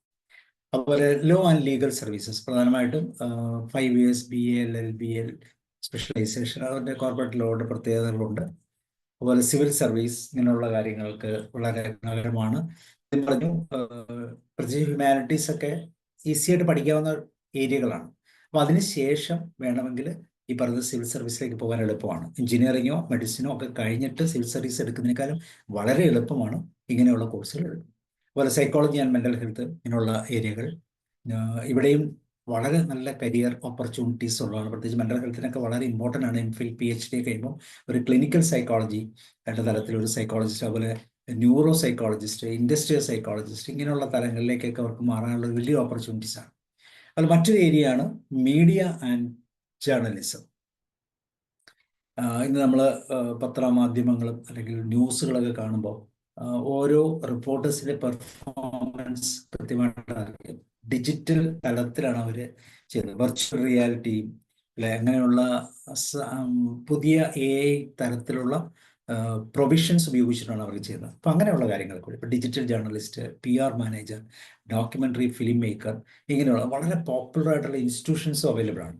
അപ്പോൾ മീഡിയ ആൻഡ് ജേർണലിസം വളരെ ഇമ്പോർട്ടൻ്റ് ആണ്. PGMC, BA മാസ് കമ്മ്യൂണിക്കേഷൻ, ഇങ്ങനെയുള്ള തലങ്ങളിൽ പോകാം. അതുപോലെ തന്നെ design and fine arts, fashion design വളരെ ഇമ്പോർട്ടൻ്റ് ആയിട്ടൊരു, പലപ്പോഴും ശ്രദ്ധിച്ചു നോക്കി അറിയാം, കുട്ടികൾ ഡിഗ്രി സയൻസ് ഒക്കെ കഴിഞ്ഞ് അല്ലെങ്കിൽ മാത്സ് PCB ഒക്കെ എടുത്തു കഴിഞ്ഞിട്ടായിരിക്കും ഫാഷൻ ഡിസൈനിങ്ങിലേക്ക് പോകുന്നത്. പക്ഷെ അതിനെയൊക്കെ സിമ്പിളായിട്ട് ഈ പറയുന്ന രീതിയിലുള്ള അതിനാണ് താല്പര്യമെങ്കിൽ തീർച്ചയായിട്ടും ഹ്യൂമാനിറ്റീസ് എടുത്തിട്ട് വളരെ ഈസി ആയിട്ട് പോകാൻ പറ്റും. അവിടെ നല്ല അതുപോലെ ഗ്രാഫിക് ഡിസൈനർ, ആനിമേഷൻ, ഇങ്ങനെയുള്ള തലങ്ങളിലൂടെയൊക്കെ പോകാനുള്ള തലങ്ങൾ അതിൻ്റെതായിട്ടുള്ള എക്സാമിനേഷൻസും തീർച്ചയായിട്ടും ഉണ്ടാകും. അതുപോലെ എഡ്യൂക്കേഷൻ ആൻഡ് റിസർച്ച്, പഠനം, BA B.Ed M.Ed ഇങ്ങനെയുള്ള തലങ്ങളിൽ പോകുമ്പോൾ ആസ് എ സ്കൂൾ ടീച്ചർ, ഒരു യൂണിവേഴ്സിറ്റി പ്രൊഫസർ, കരിക്കുലം ഡെവലപ്പർ, ഇങ്ങനെയുള്ള തലങ്ങളിലും കൃത്യമായിട്ട് നമുക്ക് പോകാൻ പറ്റുന്ന ഒരു ഏരിയയാണ് ഡിസൈൻ ആൻഡ് ഫൈൻ ആർട്സ് എന്നുള്ളത് പറഞ്ഞു കഴിഞ്ഞു. പിന്നെ ഒരു ഏരിയ ഇതാണ് foreign language and diplomacy. High demand ഉള്ള ഒരു ഏരിയ ആണ്. തീർച്ചയായിട്ടും ഓപ്പർച്യൂണിറ്റീസ് കുറവാണ്, എങ്കിലും ലാംഗ്വേജ്, ഹൈ ഡിമാൻഡ് ലാംഗ്വേജസിൻ്റെ തലത്തിൽ നോക്കുമ്പോൾ ഫ്രഞ്ച്, ജർമ്മൻ, അങ്ങനെയുള്ള ഭാഷകൾ, അതുപോലെ തന്നെ കരിയർ എന്ന് പറയുന്ന ട്രാൻസ്ലേറ്റർ, സാലറിയൊക്കെ നല്ല കോമ്പറ്റൻറ്റ് സാലറിയാണ്. ഡിപ്ലോമാറ്റ്, BPO ലാംഗ്വേജ് സ്പെഷ്യലിസ്റ്റ്, അതുപോലെ public policy and social work, social work, NGOs അല്ലെങ്കിൽ UN ഓർഗനൈസേഷനുമായിട്ട് കണക്ട് ചെയ്ത് പബ്ലിക് പോളിസീസ് കൃത്യമായിട്ട് നമുക്ക് അപ്ലൈ ചെയ്യാൻ പറ്റുന്ന രീതിയിലുള്ള പഠനങ്ങൾ. പിന്നെ വളരെ ഇമ്പോർട്ടൻ്റ് ആണ് heritage and tourism management, museum curator എന്നൊക്കെ പറയുന്ന രീതിയിൽ, അതുപോലെ തന്നെ cultural resource manager, travel blogger, ഇങ്ങനെയുള്ള പല തലങ്ങൾ. ഇതൊക്കെ ഒരു പരിധിവരെ നമ്മളുടെ ഒരു പേഴ്സണലൈസേഷൻ കൂടി ഇതിനകത്തുണ്ട്, ഒരു പാഷൻ ഇതിനകത്തുണ്ട്. അതുപോലെ public policy and social work നമ്മൾ ഓൾറെഡി കണ്ടിരുന്നു. ഞാൻ ഇതിനെ ഒന്ന് കൺസോളിഡേറ്റ് ചെയ്യുമ്പോൾ IAS ഓഫീസർ എന്നൊക്കെ പറയുമ്പോൾ, IAS ഞാൻ ആദ്യം പറഞ്ഞത് എല്ലാ സ്ട്രീമുകളിൽ നിന്ന് IAS ആകാം. പക്ഷെ ഇവിടെ എടുക്കുമ്പോൾ കൂടുതൽ എളുപ്പത്തിൽ പഠിച്ച് പെട്ടെന്ന് തന്നെ നമുക്ക് ഒരു ഡിഗ്രി എടുത്തതിന് ശേഷം നമുക്ക് ആകാനുള്ള സംവിധാനം. മറ്റേ 4 or 5 years ഒക്കെ കഴിഞ്ഞിട്ടാണ് കോഴ്സ് കംപ്ലീറ്റ് ചെയ്ത് അതിൻ്റെ ഒരു മിനിമം പ്രോസസ്സ് കഴിഞ്ഞിട്ടായിരിക്കും ഇങ്ങനെയുള്ള ആസ്പിറേഷനിലേക്ക് പോകുന്നത്. പക്ഷെ അതിനേക്കാൾ ഈസി ആയിട്ട് ഒരു IAS ഓഫീസർ അല്ലെങ്കിൽ ആ കാറ്റഗറി SSC അല്ലെങ്കിൽ UPSC സർവീസിലേക്ക് പോകാനുള്ള എളുപ്പ മാർഗ്ഗങ്ങൾ ഇവിടെയുണ്ട്. നല്ല അട്രാക്റ്റീവ് സാലറിയാണ്. അതുപോലെ കോർപ്പറേറ്റ് ലോയർ, ക്ലിനിക്കൽ സൈക്കോളജിസ്റ്റ്, സൈക്കോളജിയുമായി ബന്ധപ്പെട്ട്, അതുപോലെ തന്നെ സീനിയർ ജേർണലിസ്റ്റ്, അതുപോലെ യൂണിവേഴ്സിറ്റി പ്രൊഫസർ, ഈ കാറ്റഗറിയിലെല്ലാം ഹ്യൂമാനിറ്റീസിൻ്റെ തലത്തിൽ നിന്നുകൊണ്ട് നമുക്ക് കുട്ടികളെ ഗൈഡ് ചെയ്യാൻ സാധിക്കും. ടോപ്പ് ഹ്യൂമാനിറ്റി കോളേജസ്, ഡൽഹി യൂണിവേഴ്സിറ്റിയുമായി ബന്ധപ്പെട്ട്, അതുപോലെ തന്നെ Shriram College of Commerce, Lady Shriram College of Woman, Hindu College, അതുപോലെ Jawaharlal Nehru University international relation social science, അതുപോലെ TIS Mumbai social work and HR, FTTTI പൂനെയിൽ, ഫിലിം ഇൻസ്റ്റിറ്റ്യൂട്ടുമായി ബന്ധപ്പെട്ട് NIFT കോഴ്സുകൾ, NID, ഇങ്ങനെയുള്ള ടോപ്പ് ആയിട്ടുള്ള ഹ്യൂമാനിറ്റി ബേസ്ഡ് ആയിട്ടുള്ള കോളേജസുകളുണ്ട്. അപ്പം ഇങ്ങനെയുള്ള കാര്യങ്ങളൊക്കെ മാതാപിതാക്കൾ അറിയുമ്പോഴാണ്, ഒരുപക്ഷെ ഈ 10ാം ക്ലാസ് കഴിഞ്ഞ് അല്ലെങ്കിൽ 12ാം ക്ലാസ് കഴിയുമ്പോഴാണ് മാതാപിതാക്കൾ ഇതിനെക്കുറിച്ച് അന്വേഷിക്കുന്നത്. അപ്പം അതിനു മുമ്പ് കുട്ടികളുടെ നമ്മൾ ആദ്യം പറഞ്ഞ പോലെ സ്ട്രെങ്തും അവരുടെ ഇൻട്രസ്റ്റും അവരുടെ പാഷനും അവരുടെ പേഴ്സണാലിറ്റി ഒക്കെ ഒന്ന് ഐഡന്റിഫൈ ചെയ്തിട്ട് കൃത്യമായിട്ട് അവരുടെ ഇൻബോൺ ടാലന്റ് അനുസരിച്ച് ഡയറക്റ്റ് ചെയ്യാൻ സാധിച്ചാൽ തീർച്ചയായിട്ടും അതൊരു ഗുണകരമായിരിക്കും. സോ ഇത്രയാണ് ഇതിനകത്ത് പ്രധാനമായിട്ടുള്ള ഏരിയകൾ നമ്മൾ പറയുന്നത്. ഒന്ന് ജസ്റ്റ് ഒന്ന് ചെയ്യാം. പ്രധാനമായിട്ട് നമ്മൾ ചെയ്യുന്നത്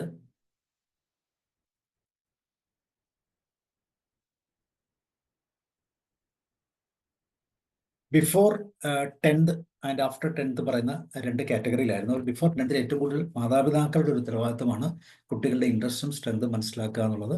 അത് സയൻസ്, കൊമേഴ്സ്, ഹ്യൂമാനിറ്റീസ് എന്നുള്ള തലത്തിൽ ചിന്തിക്കുമ്പോൾ പ്രധാനമായിട്ട് അവർക്ക് എന്തൊക്കെയാണ് ഇൻട്രസ്റ്റുകളും അവരുടെ സ്ട്രെങ്തും. ലോജിക്കൽ അനലിറ്റിക്കൽ മൈൻഡ് സെറ്റ് ഉണ്ടോ, അതുപോലെ തന്നെ മണി, ബിസിനസ് ആൻഡ് നമ്പേഴ്സുമായിട്ട് കണക്ട് ചെയ്ത് മുന്നോട്ട് പോകാനുള്ള ഒരു ഇൻട്രസ്റ്റ് ഉണ്ടോ, അതുപോലെ തന്നെ റീഡിങ്, റൈറ്റിംഗ്, സോഷ്യൽ ഇഷ്യൂസിനെ കൃത്യമായിട്ട് അനലൈസ് ചെയ്യുന്ന രീതിയിലുള്ള ഒരു ചിന്താഗതികളുണ്ടോ, ഇത് കൃത്യമായിട്ട് മനസ്സിലാക്കുക. അതിനുശേഷം രണ്ടാമത്തെ തലത്തിലേക്ക് പോകുമ്പോൾ കരിയർ ഗോൾസ്.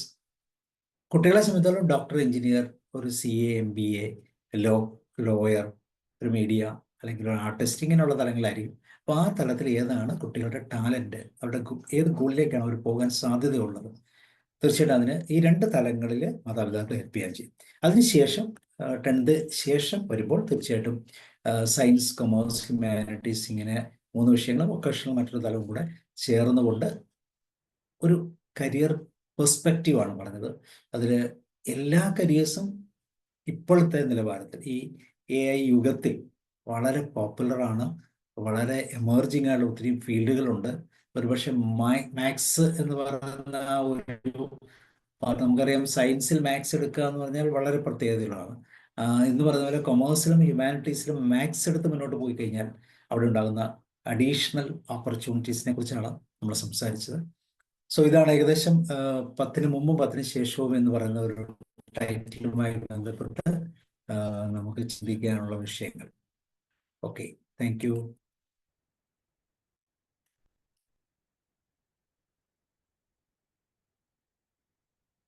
ഇനി ഇതിൽ നിങ്ങൾക്ക് എന്തെങ്കിലുമൊക്കെ ആഡ് ചെയ്യാനുണ്ടെങ്കിൽ തീർച്ചയായിട്ടും ആഡ് ചെയ്യാം.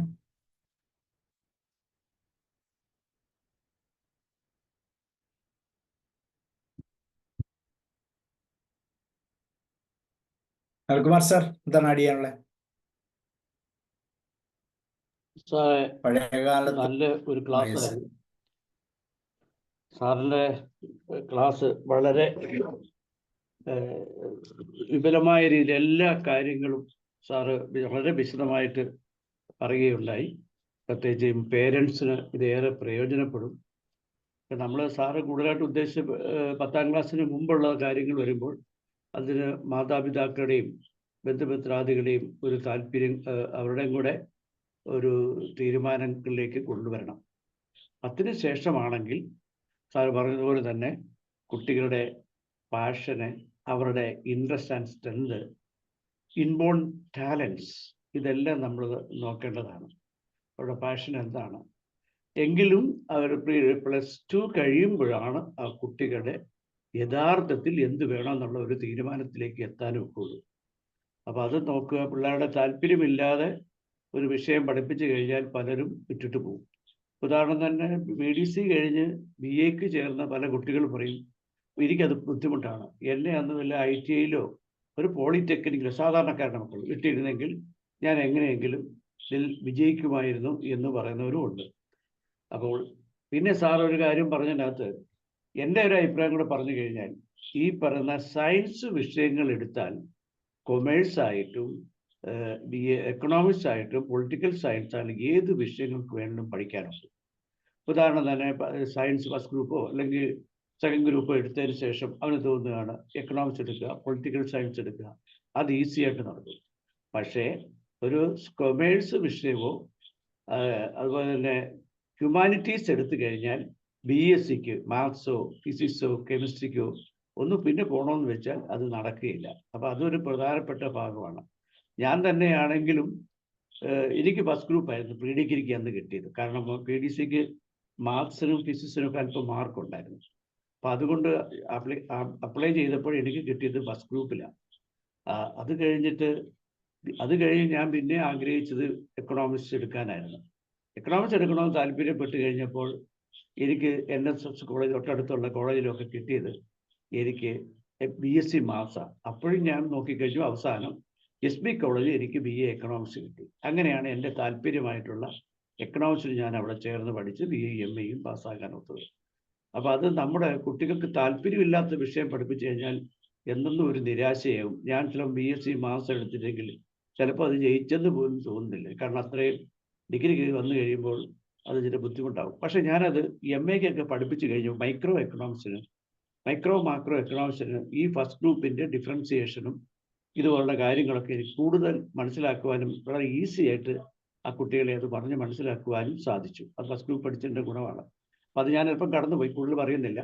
അപ്പോൾ സാറ് പറഞ്ഞ പോലെ തന്നെ കുട്ടികളുടെ താല്പര്യം അനുസരിച്ച് വേണം. ഇപ്പം നമ്മൾ ഏത് ഇൻസ്റ്റിറ്റ്യൂഷൻ പഠിക്കുന്നു എന്നുള്ളത് ഒരു പ്രധാനപ്പെട്ട വിഷയമാണ്. അത് നമ്മൾ എടുക്കുമ്പോൾ നമ്മളെല്ലാവരോടും ചോദിച്ച്, അറിയാവുന്നവരോട് ചോദിച്ച് മനസ്സിലാക്കി ഏത് ഇൻസ്റ്റിറ്റ്യൂഷനാണ്. പിന്നെ വിഷയങ്ങൾ എടുക്കുമ്പോഴും ഫാഷൻ ഡിസൈനിങ് ഒക്കെ എനിക്ക് ഒന്നും വലിയ സ്കോപ്പൊന്നും ഉള്ളതായിട്ട് തോന്നുന്നില്ല. ലോയിൽ വളരെ താല്പര്യമുള്ള കുട്ടികളാണെങ്കിൽ ലോയ്ക്ക് തന്നെ വിടാൻ നോക്കുക.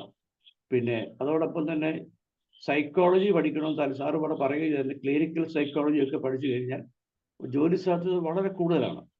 ക്ലിനിക്കൽ സൈക്കോളജിസ്റ്റ് നമ്മുടെ ഈ ഇന്ത്യയിൽ തന്നെ ഇത്ര ആൾക്കാർക്ക് വേണ്ടി ഇത്ര സൈക്കോളജിസ്റ്റ് വേണമെന്ന് നോക്കിക്കഴിഞ്ഞപ്പോൾ വളരെ കുറവാണ് clinical psychologist and psychiatric doctors. കാരണം ഇപ്പോഴത്തെ കാലത്ത് ഈ മൈക്രോ ഫാമിലീസ് ആണല്ലോ, കൂട്ടുകുടുംബമൊന്നും അല്ലല്ലോ. അവർക്ക് ചെറുപ്പത്തിൽ മാതാപിതാക്കളും കുട്ടികളെ അങ്ങ് വിട്ടിരിക്കുക. അവരുടെ മാതാപിതാക്കൾ അച്ഛനും അമ്മയും ജോലിക്കാരായിരിക്കും. അവരുടെ കാര്യത്തിൽ ശ്രദ്ധിക്കാറും ചില പറ്റിയെന്നിരിക്കില്ല, അതിനുള്ള പക്വത കാണണമെന്നുമില്ല. അപ്പോൾ ആ രീതിയിലൊക്കെ ആകുമ്പോൾ കുട്ടികൾ പല രീതിയിലുള്ള മാനസിക ബുദ്ധിമുട്ടുകളൊക്കെ അനുഭവിക്കുന്നുണ്ട്. അപ്പോൾ അത് പലരും പറയുന്നുണ്ട് ഈ ക്ലിനിക്കൽ സൈക്കോളജിസ്റ്റിന് വളരെ പ്രാധാന്യം കൂടി വേണം. പ്രത്യേകിച്ച് അതുപോലെ തന്നെ കോടതിയിലൊക്കെ ഒരു കേസ് വന്നു കഴിഞ്ഞാൽ ഈ പറയുന്ന ആൾക്കാർക്ക് കോടതി വന്നു കഴിഞ്ഞപ്പോൾ സംസാരിക്കാൻ പോലും പറ്റിയില്ല, ഒരു കാര്യങ്ങൾ തുറന്നു പറയാനൊക്കില്ല. അവർക്ക് വേണ്ടുന്ന മെൻ്റൽ ഹെൽപ്പ് കൊടുക്കുക. ആ രീതിയിലും ഈ ക്ലിനിക്കൽ സൈക്കോളജിസ്റ്റിൻ്റെ പ്രാധാന്യം വളരെ കൂടിയിരിക്കുകയാണ്. നല്ലൊരു സ്കോപ്പുള്ള വിഷയമാണ്, ജോലി സാധ്യത ഏറെ ഉള്ളതാണ്. പിന്നെ അതോടൊപ്പം തന്നെ ലോയും വളരെ, എൻ്റെ അഭിപ്രായത്തിൽ ഞാൻ ഇവിടെ പറഞ്ഞു കഴിഞ്ഞു.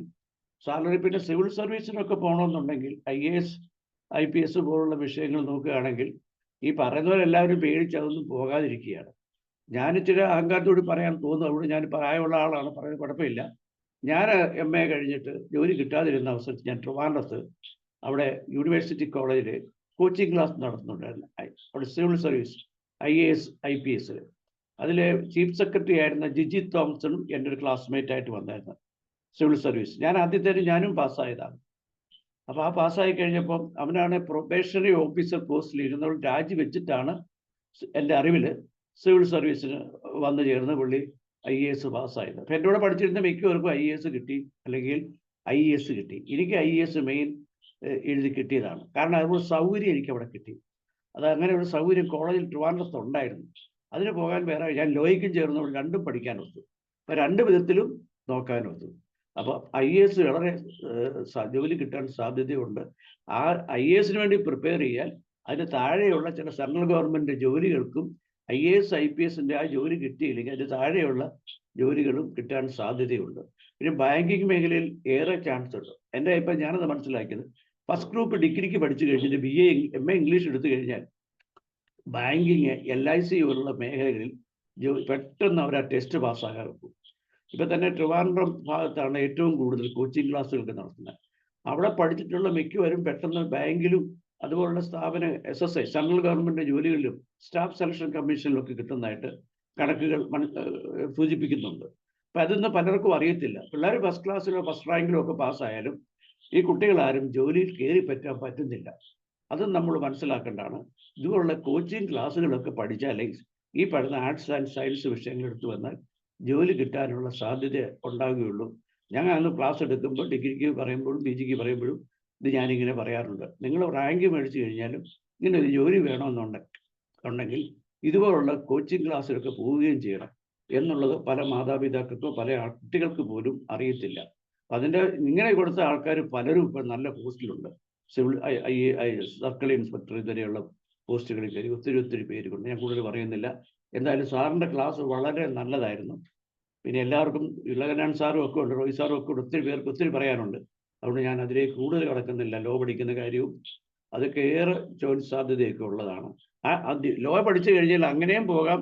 ഈ ഡിഗ്രി ലെവലിലുള്ള ഏത് ടെസ്റ്റുകൾക്കും എഴുതാനുള്ള എലിജിബിലിറ്റി ഉണ്ട്. മറ്റുള്ള ബി എക്കാരനെക്കാട്ടിലും ഈ ലോ പഠിച്ചവർക്കും പറ്റും. അതുപോലെ ബികോം പഠിച്ചു കഴിഞ്ഞാലും സെൻട്രൽ ഗവൺമെന്റ്, അതായത് AGS ഓഫീസ് പോലുള്ള ജോലികൾക്ക് ബികോംകാരെയോ ഉണ്ട്, BA എക്കണോമിക്സുകാരെയോ പൊളിറ്റിക്സുകാരെയോ ഒന്നും വേണ്ടതായിട്ടില്ല. ഇപ്പം ഇത് ഇത്രയേ ഉള്ളൂ. ഞാൻ വളരെ സ്പീഡിൽ ഓടിച്ചു പറഞ്ഞു. ഇങ്ങനെയാണ് എൻ്റെ അറിവിൽ എനിക്ക് മനസ്സിലാക്കിയിട്ടുള്ള കാലം.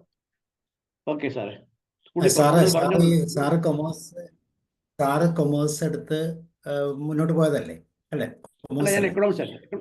എക്കണോമിക്സ്.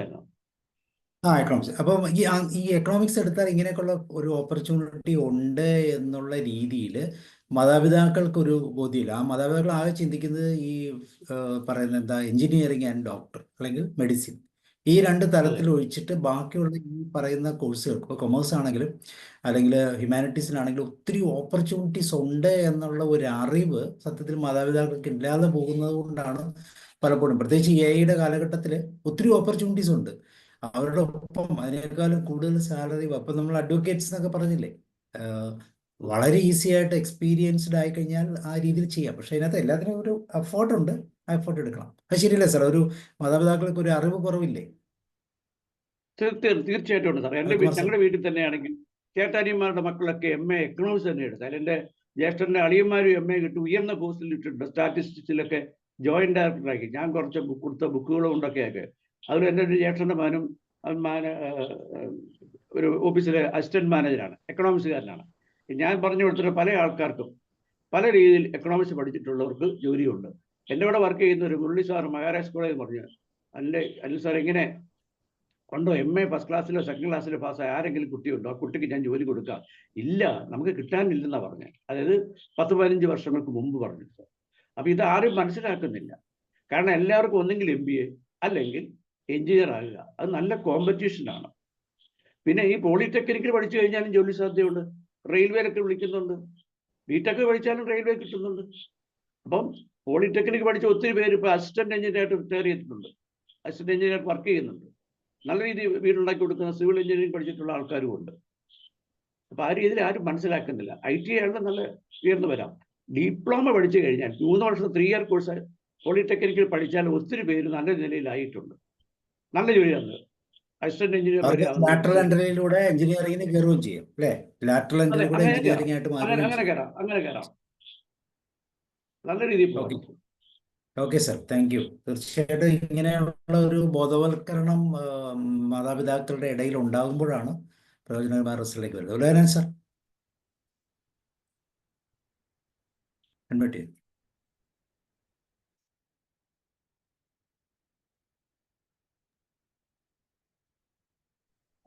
സർ, ഞാൻ എന്നുള്ള ഒരു പറയാനെ കുറിച്ച് വേവലാതിപ്പെട്ടിരിക്കുമ്പോഴാണ് നമ്മുടെ ഉദ്യോഗ തലങ്ങളിലേക്കുമാണ് ഇത് പോകുന്നതെന്ന് മനസ്സിലായി. വർക്കിനായിട്ട് തന്നെ ഇരുന്നു. അപ്പോൾ ഇതിൽ നിന്ന് 2 കാര്യം എനിക്ക് ബോധ്യപ്പെട്ടതും പറയാനുള്ളതും, പഠിക്കുന്ന കുട്ടിയും പഠിപ്പിക്കുന്ന മാതാപിതാക്കളും നല്ലവണ്ണം ഇഴചേർന്ന് എൻ്റെ മോൻ്റെ കഴിവുകൾ ഏതൊക്കെ ഉണ്ട് എന്ന് എനിക്ക് മനസ്സിലാകുന്ന പോലെ ഒരുപക്ഷെ മക്കൾ മനസ്സിലാകുന്ന പോലെ. അപ്പൊ എൻ്റെ സ്നേഹപൂർണമായ നിർദ്ദേശങ്ങൾ ഇങ്ങനെയൊക്കെ ആയാൽ ഇങ്ങനെയൊക്കെ മുന്നോട്ട് വരാം. നിങ്ങളുടെ താല്പര്യം എന്താണ് ഈ വിഷയത്തിൽ, പിന്നെ ആകുന്നതിൽ, അല്ലെങ്കിൽ നിങ്ങളുടെ താല്പര്യം, നിങ്ങളുടെ ടാർഗറ്റ് എന്താണ്? പരസ്പരം സംസാരിക്കുക. പലപ്പോഴും സംഭവിക്കുന്നത്, അപ്പൻ അല്ലെങ്കിൽ മാതാപിതാക്കൾ പറയും, നീ ഇന്ന കോഴ്സ് എടുക്കണം, ഇന്ന രീതിയിലേക്ക് പോകണം. പക്ഷെ അയാളുടെ മനസ്സിൽ ആ കോഴ്സിനെ കുറിച്ച് യാതൊരു ഐഡിയയുമില്ല. മറ്റൊരു കാര്യമായിരിക്കും പറഞ്ഞിരിക്കുന്നത്.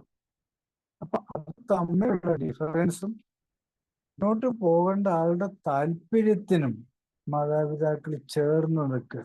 ഉദാഹരണം പറഞ്ഞാൽ സാമി ക്ലാസ് അത്തരം ഒരു നിർദ്ദേശം നമുക്ക് തെറ്റാനായിട്ട് സാധിക്കുന്നുള്ളത് വളരെ സന്തോഷകരമാണ്. ഇനി ഞാൻ എൻ്റെ കാര്യം പറയുന്നത്, എനിക്ക് 2 ആൺകുട്ടികള്. +2 കഴിഞ്ഞ സമയത്ത് മൂത്തവനോട് ചോദിച്ചു, ഞാൻ ഉള്ള ഇതൊക്കെ മേടിച്ചുകൊണ്ട് വരട്ടെ. അവന് വ്യക്തമായി പറഞ്ഞത്, അപ്പനന്റെ വേണ്ടിയിട്ട് മേടിച്ചുകൊണ്ട് വന്നു, ഞാൻ എഴുതും, ചിലപ്പോൾ കിട്ടും കിട്ടില്ല, ഞാൻ ഈ കാര്യത്തിനാണ് പോകുന്നത്, ഞാൻ MBBSന്റെ ആപ്ലിക്കേഷനാണ് ഉദ്ദേശിക്കുന്നത്. പറഞ്ഞു, എനിക്ക് നഴ്സിംഗ് ആണ് ഇഷ്ടം. അപ്പൊ എന്തോടാ ഉത്തരം പറഞ്ഞത്, നഴ്സുമാരെ പഠിപ്പിക്കാനുള്ള അധ്യാപകനാവുക, അതാണ് എൻ്റെ. എനിക്കൊന്നും പറയാനുണ്ടായിരുന്നില്ല. ആ വഴിക്ക് തന്നെ വിട്ടു. അവൻ MSc കഴിഞ്ഞു. ഇപ്പൊ നഴ്സിംഗ് അധ്യാപകനാണ്, അതിൻ്റെ HOD ആണ്. ഞാനിപ്പോൾ ആലോചിക്കുകയാണ്, അന്ന് ഞാൻ ഏതെങ്കിലും തരത്തിൽ മറ്റൊരു കോഴ്സിലേക്ക് അവനെ ഉന്തിത്തള്ളി വിട്ടിരുന്നെങ്കിൽ ഒരുപക്ഷെ അതും ഇതും ഇല്ലാത്തൊരവസ്ഥയാകുമായിരുന്നു. രണ്ടാമത്തെ കാര്യമാണെങ്കിൽ അയാളോടും ഇതേ ചോദ്യം തന്നെ ചോദിച്ചു. അയാൾ ഉത്തരം പറഞ്ഞു, ഡെഫിനറ്റായിട്ടൊരു ഉത്തരം പറഞ്ഞു, എനിക്ക് പിന്നെ സൗണ്ട് എഞ്ചിനീയറിംഗിലാണ് താല്പര്യം. എനിക്ക് ഒട്ടും അറിയാത്തൊരു വിഷയമാണ്, കേട്ടറിയില്ലാത്തൊരു വിഷയമാണ് അന്ന്. പക്ഷേ ഞാൻ തടഞ്ഞില്ല, നീ പൊയ്ക്കോളൂ, സാമ്പത്തികമായി എല്ലാം ഞാൻ ചെയ്തു തരാം, പക്ഷെ ബാക്കി കാര്യങ്ങളൊക്കെ നിന്റെ റിസ്കിലാണ്. വളരെ സന്തോഷത്തോടെ പറയട്ടെ, അയാൾ MSc സൗണ്ട് എഞ്ചിനീയറിംഗ് കഴിഞ്ഞ് ഇപ്പൊ സ്വന്തം സ്റ്റുഡിയോ ഇട്ടിരിക്കുകയാണ്, സൗണ്ട് റെക്കോർഡിങ്. ഞാൻ വീണ്ടും ഉറപ്പിച്ച സന്തോഷത്തോടെ പറയുന്നു, അന്ന് വീട്ടിലൊരു ബഹളമുണ്ട്, എനിക്കറിയാത്ത സബ്ജക്റ്റ്, നീ എന്ത് ചെയ്യാനാ പോകുന്നത്, പട്ടിണി കിടന്ന് ചത്തുപോകും എന്ന് വരെ വേണമെങ്കിൽ പറയാം. പക്ഷെ അതിൽ നിന്നൊക്കെ വ്യത്യസ്തമായിട്ട് അയാളുടെ കരിയർ അയാൾ തീരുമാനിക്കട്ടെ. ഇന്ന് അഭിമാനത്തോടെ പറയാം, അവൻ സൗണ്ട് എഞ്ചിനീയറാണ്, സൗണ്ട് റെക്കോർഡിസ്റ്റാണ്, സ്വന്തം സ്റ്റുഡിയോ പാലക്കാട് ഇട്ടിട്ടുണ്ട്, അയാള് ഹാപ്പിയാണ്. അപ്പോ സാർ ഇന്ന് തന്ന ഈ നിർദ്ദേശങ്ങൾ, ഈ വിഷയങ്ങളെക്കുറിച്ചും അതുമായി അനുബന്ധത്തിലുള്ള കാര്യങ്ങളെക്കുറിച്ചും പേരൻസിനൊരു അവബോധം കൃത്യമായിട്ടും അതിനുശേഷം കൂടെ കിട്ടണം. നമ്മുടെ പ്ലാറ്റ്ഫോമിൽ പേരൻസേ ഉള്ളൂ, സ്റ്റുഡൻസ് ഇല്ല. അപ്പൊ ഈ കേട്ട പേരൻസ് നമ്മുടെ മക്കളോട് കാര്യങ്ങൾ പറഞ്ഞു ബോധ്യപ്പെടുത്താൻ, ഇതൊന്നും അല്ലെങ്കിൽ അവസാനം ഒന്ന് വിളിക്കാനുള്ള നമ്പർ കൊടുക്കാനുള്ള അവസരം ഉണ്ടാക്കിയതിന് നന്ദി. Okay sir, thank you very much. Highly informative. ഞാൻ കേൾക്കാത്ത ഇതുപോലെയൊക്കെ തന്നെ സാർ പറയും നമ്മുടെ അതോറിറ്റിയിൽ. Okay sir, thank you. Sir, Sabu sir സംസാരിച്ചാൽ ആഡ് ചെയ്യാനൊന്നുമില്ല, എൻ്റെ അഭിപ്രായം പറയുന്നത് മാത്രമേ ഉള്ളൂ. പിന്നെ കാരണം ഒരുവിധം എല്ലാ മേഖലയും സ്പർശിച്ചാണ് സാർ സംസാരിച്ചത്. ഇന്ന് ഒരുപാട് ഓപ്പർച്യൂണിറ്റീസ്, പ്രത്യേകിച്ചും സയൻസ്, കോമേഴ്സ്, ഹ്യൂമാനിറ്റീസ്, പിന്നെ മീഡിയ, ജേർണലിസം, ഡിസൈൻ, ഫാഷൻ, ഇന്ന് വേണ്ട എല്ലാ രീതിയിലും ഒരു കുട്ടിയെ സംബന്ധിച്ചിടത്തോളം അവൻ്റെ കരിയർ കണ്ടെത്തുവാനും ഭാവി സുരക്ഷിതമാക്കാനുള്ള മാർഗങ്ങൾ ഇന്നുണ്ട്. പക്ഷെ ഇതിൻ്റെ ഒരു പ്രത്യേകത എന്താണെന്ന് വെച്ചാൽ, ഇതിനെല്ലാം ബേസിക് ആയിട്ട് വേണ്ടത് താല്പര്യമാണ്. കുട്ടിയുടെ താല്പര്യമാണ് പ്രധാനം. താല്പര്യം അനുസരിച്ച് മുന്നോട്ട് പോയി കഴിഞ്ഞാൽ മാത്രമേ അവന് നല്ലൊരു കരിയർ തിരഞ്ഞെടുക്കാൻ, അവന് ഭാവി സുരക്ഷിതമാക്കാൻ പറ്റുള്ളൂ. കാരണം അല്ലാത്തവർക്ക്, കുട്ടികൾക്ക് ഇടയ്ക്ക് വെച്ചിട്ട് ഗ്രൂപ്പ് മാറുന്ന കുട്ടികളൊക്കെ ഉണ്ട്. അപ്പോൾ 8, 9, 10 ക്ലാസ്സുകളിൽ ഉള്ള സന്ദർഭത്തിൽ ഇപ്പോൾ രക്ഷിതാക്കളെ സംബന്ധിച്ചിട്ട് എല്ലാവിധ പഠിക്കാനുള്ള എല്ലാ സൗകര്യങ്ങളും ചെയ്തു കൊടുക്കുന്നുണ്ട്, സാമ്പത്തികമായി എല്ലാ ചെലവുകളും ചെയ്യുന്നുണ്ട്. എങ്കിലും കുട്ടിയുടെ അഭിരുചി ചോദിച്ച് മനസ്സിലാക്കാനും അതനുസരിച്ചിട്ട് അവന് മേലോട്ടുള്ള വിഷയം തിരഞ്ഞെടുക്കുവാനും അവനെ പ്രേരിപ്പിക്കുവാനുള്ള ഒരു തീരുമാനം രക്ഷിതാക്കളിൽ നിന്നുണ്ടാകണം. രക്ഷിതാക്കൾ കാര്യമായ റോളുണ്ട് ഇതിൽ. കാരണം ഇപ്പം എൻ്റെ കുട്ടി നല്ല മാർക്ക് വാങ്ങണം എന്ന് രക്ഷിതാവിന് ആഗ്രഹം ഉണ്ടാകുമ്പോൾ കുട്ടി സ്വാഭാവികമായിട്ട് പഠിച്ച് A+ എല്ലാത്തിനും കരസ്ഥമാക്കും. പക്ഷെ അത്രേ ഉദ്ദേശിക്കുന്നുള്ളൂ. പക്ഷെ അതല്ല, കുട്ടി എല്ലാ വിഷയത്തിലും A+ വാങ്ങുന്നുണ്ടെങ്കിലും കുട്ടിക്ക് ഇഷ്ടമുള്ള സബ്ജക്റ്റ് ഉണ്ടാവും. ആ സബ്ജക്റ്റ് എന്താണെന്ന് കണ്ടുപിടിക്കണം, അത് ചോദിച്ച് മനസ്സിലാക്കാൻ രക്ഷിതാക്കൾ തയ്യാറാണ്. എന്നാൽ മാത്രമേ കുട്ടിക്ക് അഭിരുചിക്കനുസരിച്ചുള്ള ഒരു പഠനം നടത്തുവാൻ കുട്ടിക്ക് സാധിക്കുകയുള്ളൂ. ഇപ്പോൾ ഞാൻ കോളേജിൽ പഠിക്കുന്ന അവസരത്തിൽ എൻ്റെ ഒരു സുഹൃത്ത്, അയാൾ SLCക്ക് അയാൾക്ക് ടോപ്പ് മാർക്ക് ഉണ്ടായിരുന്നു. അപ്പോൾ കോളേജ് ഇവൻ്റെ റിക്വസ്റ്റ് കിട്ടിയ അവസരത്തിൽ പിന്നെ രക്ഷിതാക്കൾക്ക് ഒരു ഒപ്പീനിയൻ ഒന്നും ഉണ്ടായിരുന്നില്ല. കോളേജ് അധികൃതർ എന്ത് ചെയ്തു, ഇദ്ദേഹത്തിന് ഫസ്റ്റ് ഗ്രൂപ്പ് കൊടുത്തു. ഇപ്പോൾ സാധാരണയായിട്ട് ഏറ്റവും നല്ല മാർക്ക് കിട്ടുന്ന കുട്ടികൾക്ക് കൊടുക്കുന്ന ഗ്രൂപ്പാണ് ഫസ്റ്റ് ഗ്രൂപ്പും സെക്കൻഡ് ഗ്രൂപ്പും. എക്കണമിക്സ് ഒക്കെ മാർക്ക് കുറഞ്ഞ കുട്ടികൾ കൊടുക്കുകയാണ്. പക്ഷെ എന്താ ഉണ്ടായെന്ന് ചോദിച്ചാൽ, ക്ലാസ്സിൽ ഇവൻ ഒരു ദിവസവും ക്ലാസ്സിൽ ശ്രദ്ധിക്കുന്നില്ല. ഇവനെ ശരിക്കും ടീച്ചേഴ്സ് ഇവനെ ശ്രദ്ധിച്ചു. അപ്പോൾ ഇവനോട് കാര്യങ്ങൾ തിരക്കി, എന്താണ് നീ ഇങ്ങനെ ചെയ്യുന്നത്, ക്ലാസ്സിൽ തീരെ ഇൻട്രസ്റ്റ് ഇല്ലാതിരിക്കുന്നത്. അപ്പോൾ ഇവൻ പറഞ്ഞ മറുപടി, സാറേ എനിക്ക് ഗ്രൂപ്പ് മാറ്റി തരണം, കാരണം എനിക്ക് ഈ മാത്തമാറ്റിക്സും സയൻസും എനിക്ക് തീരെ ശരിയാവുന്നില്ല. ഉടനെ കോളേജ് അധികൃതർ ഇവന് ഗ്രൂപ്പ് മാറ്റി കൊടുക്കുകയും ആ എക്കണോമിക്സിൽ ഇവന് ഹൈ ഫസ്റ്റ് ക്ലാസ്സോടെ പാസ്സാവുകയും ചെയ്തു. പ്രീ ഡിഗ്രിക്ക് ആയിക്കോട്ടെ, ഗ്രാജുവേഷൻ ലെവലിലായിക്കോട്ടെ. അപ്പം ഞാൻ പറഞ്ഞു വന്ന ഇതാണ്, കുട്ടിയുടെ അഭിരുചി നമ്മൾ മനസ്സിലാക്കി അതനുസരിച്ച് പ്രവർത്തിച്ചു കഴിഞ്ഞാൽ അതനുസരിച്ച് മേലോട്ടുള്ള പിന്നെ പഠിക്കാനുള്ള, ഞാൻ ആദ്യമേ പറഞ്ഞു കഴിഞ്ഞു, ഒരുപാട് ഓപ്പർച്യൂണിറ്റീസ്, അതനുസരിച്ച് പഠിക്കാനുള്ള അവസരം കുട്ടികൾക്ക് സൃഷ്ടിച്ചു കൊടുക്കുകയാണെങ്കിൽ ഒരു കുട്ടി പോലും ഭാവിയിൽ ഖേദിക്കേണ്ടി വരില്ല എന്നുള്ളതാണ് എൻ്റെ ഒരു അഭിപ്രായം. ഏതായാലും ഇത്രയും പറഞ്ഞുകൊണ്ട് ഇന്ന് നല്ലൊരു ഇൻഫർമേറ്റീവായ ക്ലാസ് തന്ന സാബു സാറിന് എല്ലാവിധ നന്ദിയും അറിയിച്ചുകൊണ്ട് ഞാൻ നിർത്തുകയാണ്. Thank you sir. Roy sir. ഞാൻ മനസ്സിലാക്കിയെടുത്തോളം ഈ കുട്ടികളുടെ കാര്യത്തിൽ മാതാപിതാക്കൾ പ്ലസ് ടു കഴിഞ്ഞിട്ടുള്ള കാര്യങ്ങളാണ് കൂടുതൽ ശ്രദ്ധിക്കുന്ന. അവരുടെ താല്പര്യം എന്താണെന്ന് അവരോട് ചോദിച്ചും അവരിത് കണ്ടക്ട് ചെയ്യണം. സോ സാറ് പറഞ്ഞ ഈ ക്ലാസ്സിനകത്ത് ബിഫോർ 10th എന്ന് പറയുന്ന ഒരു പ്രധാനപ്പെട്ട കാര്യമായിട്ട് എത്ര മാതാപിതാക്കൾക്ക് അത് ശ്രദ്ധിക്കാൻ പറ്റുന്നു എന്ന് എനിക്കറിഞ്ഞില്ല.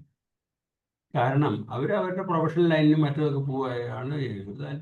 ഓരോ വിഷയങ്ങൾ കണ്ടിട്ട് അതിന് വിടാമെന്നൊന്നും ആരും ആലോചിക്കാറില്ല. 10th ക്ലാസ്സിൽ നല്ല മാർക്ക് മേടിച്ചു കഴിഞ്ഞാൽ വിടുക എന്നുള്ളതാണ്. അപ്പോൾ അവർക്ക് അറിയാവുന്ന പ്രൊഫഷണൽസ് എന്ന് പറയുന്നത് ഡോക്ടർ, എഞ്ചിനീയർ, അതല്ലെങ്കിൽ അടുത്തുള്ള അഡ്വക്കേറ്റ് ഒക്കെ അറിയാവുള്ളൂ ഇപ്പോഴും. അപ്പോൾ സാറിൻ്റെ ഈ ക്ലാസ് ഒരു ജനറലായിട്ട് ഒരു ഐഡിയ കിട്ടുന്നതിന് വളരെയധികം ഉതകുന്നതാണ്. പിള്ളേരുമായിട്ട് നിന്ന് ഷെയർ ചെയ്ത് അതിനുള്ള കറക്റ്റ് ഓപ്പർച്യൂണിറ്റി കണ്ടുപിടിക്കാനും കഴിയും. സാറേ ഒരു കാര്യം ചോദിക്കട്ടെ, ഈ BSc ഓണേഴ്സ് എന്ന് പറയുന്നത് പോസ്റ്റ് ഗ്രാജുവേഷൻ അല്ലേ സാർ ഉദ്ദേശിച്ചത്? സാറേ ഈ 4 വർഷത്തെ കോഴ്സ് അല്ല ഇപ്പൊ ഓണേഴ്സ് ഇല്ലല്ലോ, പണ്ടല്ലേ ഓണേഴ്സ് ഉണ്ടായിരുന്നേ? അല്ല, ഓണേഴ്സ് വേറെ യൂണിവേഴ്സിറ്റികളിലുണ്ട് സാർ. ഡൽഹി പഴയ യൂണിവേഴ്സിറ്റി യൂണിവേഴ്സിറ്റികളിലൊക്കെ ഉണ്ടെന്ന്. അപ്പോ ഒന്ന് രക്ഷകർത്താക്കൾ അവരവരുടെ പ്രൊഫഷണൽ ലൈനിൽ നിന്നുകൊണ്ട് കുട്ടികളെ ഇത്രമാത്രം അവരുടെ ബിഫോർ ഇൻട്രസ്റ്റുകൾ തിരക്കാൻ കഴിയുന്നത് വളരെ കുറച്ച് മാത്രമേ ഉള്ളൂ എന്ന് ഞാൻ മനസ്സിലാക്കുന്നത്. അതൊരു പ്രധാനപ്പെട്ട കാര്യമാണ്. കുട്ടികളെ മാതാപിതാക്കൾ ശ്രദ്ധിക്കേണ്ട കാര്യങ്ങൾ വളരെ യൂസ്ഫുൾ ആയ ഒരു കാര്യമാണ് സാറ് ഇന്നൊരു സബ്ജക്റ്റാക്കി എടുത്തതും. ഇത് ബിഫോർ ആൻഡ് ആഫ്റ്റർ 10th ഇത് എത്രമാത്രം ശ്രദ്ധിക്കണമെന്ന് അറിഞ്ഞുകൂടും. ആ മാർക്ക് മേടിച്ചു കഴിഞ്ഞാൽ മറ്റേതിന് വിടാം എന്നുള്ള രീതിയിലൊക്കെയാണ് വയ്ക്കുന്നത്. ഞാനും ഈ പറഞ്ഞ പോലെ ഒരു കാർഷിക ബാക്ക്ഗ്രൗണ്ട് ബിസിനസ്സിൽ വന്നതാണെങ്കിൽ എനിക്ക് യാതൊരു ഐഡിയയും ഈ കാര്യങ്ങളിലെ കൊണ്ടില്ലായിരുന്നു. പിന്നെ യാദൃശ്ചികമായി ട്രിവാൻഡ്രത്ത് പഠിക്കാനായിട്ട് ചെന്നപ്പോഴാണ് ഈ പറയുന്ന എന്തൊക്കെ കാണിച്ചാൽ എങ്ങനെയൊക്കെ ആവാൻ പറ്റും, ഡോക്ടർ ആവണേൽ എന്ത് ചെയ്യണം എന്നൊക്കെ തോന്നിയത്. അപ്പോൾ അതുപോലെ തന്നെ അന്നേരത്തെ ഒരു ഇതിലൊക്കെ വന്നുകൊണ്ട് ഇങ്ങനെ വന്നു പോയത്. അപ്പോൾ ഇപ്പോൾ എന്തെങ്കിലും ഒരു ഡിഗ്രി എടുക്കണം എന്നുള്ളത് കവിഞ്ഞല്ലാണ്ട് ഒരു ഇൻട്രസ്റ്റ് ഒന്നും അതിനകത്ത് ഇല്ലായിരുന്നു. പക്ഷേ മാതാപിതാക്കൾക്ക് അങ്ങനെയുള്ള ഗൈഡ് ലൈൻസ് തരുമായിരുന്നു എങ്കിൽ കുറേയും കൂടി ഇത് പോകാൻ പറ്റും. പക്ഷെ ഇന്ന് ഉദ്യോഗസ്ഥന്മാരായിട്ടുള്ള മാതാപിതാക്കൾ കുറച്ചുകൂടിയൊക്കെ തിരക്കി മനസ്സിലാക്കാറുണ്ട്. അതല്ലാത്തവർ അതൊന്നും തിരക്കാറില്ല. പിള്ളേരുടെ ഇൻട്രസ്റ്റ് അനുസരിച്ച് അങ്ങ് പോവുക എന്നുള്ളത് മാത്രമേ ഉള്ളൂ. അപ്പോൾ സാറ് പറഞ്ഞ കാര്യങ്ങളിൽ ഏറ്റവും പ്രധാനപ്പെട്ടതായി എനിക്ക് തോന്നിയത് ഈ 10th ക്ലാസ്സിന് മുമ്പ് മുതലേ ഈ കാര്യങ്ങളൊന്ന് ശ്രദ്ധിക്കണം എന്ന് പറഞ്ഞത് വളരെ പ്രധാനപ്പെട്ട ഒരു കാര്യമാണ്. അവരുടെ ഇൻട്രസ്റ്റും താല്പര്യങ്ങളും മനസ്സിലാക്കാനും അതുവഴി അവരുമായിട്ട് ഷെയർ ചെയ്ത് ഒരു ലക്ഷ്യത്തിലെത്തിക്കാനുള്ള ഒരു താല്പര്യം അവരിൽ ഉണ്ടാക്കും. എന്നാൽ മാത്രമേ അവരുടെ പഠിത്തത്തിൽ കൂടുതൽ കോൺസെൻട്രേറ്റ് ചെയ്തു. മാർക്ക് കൂടുതൽ മേടിക്കുക, അത് കഴിഞ്ഞേച്ച് ആലോചിക്കാം എന്നുള്ള രീതിയിലാണ് പോകുന്നത്. ഇല്ലെങ്കിൽ മാർക്ക് കുറഞ്ഞു പോയി കഴിഞ്ഞാൽ നിരാശയായി പിന്നെ എന്നാ ചെയ്യാനാന്നുള്ള രീതിയിലാണ്. അപ്പം ഇതുപോലെ ഒരു ഗൈഡ് ലൈൻസ് ഉണ്ട് എങ്കിൽ ആ പിള്ളേരുടെ താല്പര്യങ്ങളനുസരിച്ച് വേണ്ട രീതിയിൽ ഇത് കൊടുക്കാൻ പറ്റും. കാരണം ഒത്തിരി സബ്ജക്റ്റ് ഉണ്ട് വിഷയങ്ങളൊക്കെ. പക്ഷേ ഇതിനൊക്കെ ഉള്ള ഇതൊന്ന് റെഫർ ചെയ്യാനും മനസ്സിലാക്കാനും മാതാപിതാക്കളും കൂടി താല്പര്യം എടുക്കേണ്ടതാണ് എന്നതാണ് എൻ്റെ അഭിപ്രായം. അല്ലാണ്ട് കുട്ടികൾ മാത്രം ഇങ്ങനെ വരുമ്പോൾ എടുക്കണം. എന്ത് ചെയ്യാൻ, അവനത് ഇത്ര മാർക്ക് കുറവാണ്, ഈ എൻട്രൻസ് കിട്ടിയില്ല, ഇനിയിപ്പം എന്നെ ചെയ്യാൻ ഒന്നോടെ എഴുതാമെന്നൊക്കെ ആലോചിക്കുന്നത്. പക്ഷേ അങ്ങനെ അല്ലാതെ കുറേയൊക്കെ പിള്ളേരുടെ ഇൻട്രസ്റ്റും കൂടെ വിട്ടുകൊണ്ട് മാതാപിതാക്കളും കൂടെ കൂടെ നിന്നുകൊണ്ട് ചെയ്താലേ പറ്റുകയുള്ളൂ എന്നാണ് എൻ്റെ ഒരു ഇത്. എൻ്റെ മോന് ഇത് പറഞ്ഞ പോലെ തന്നെ മാത്തമാറ്റിക്സിനായിരുന്നു കൂടുതൽ താല്പര്യം.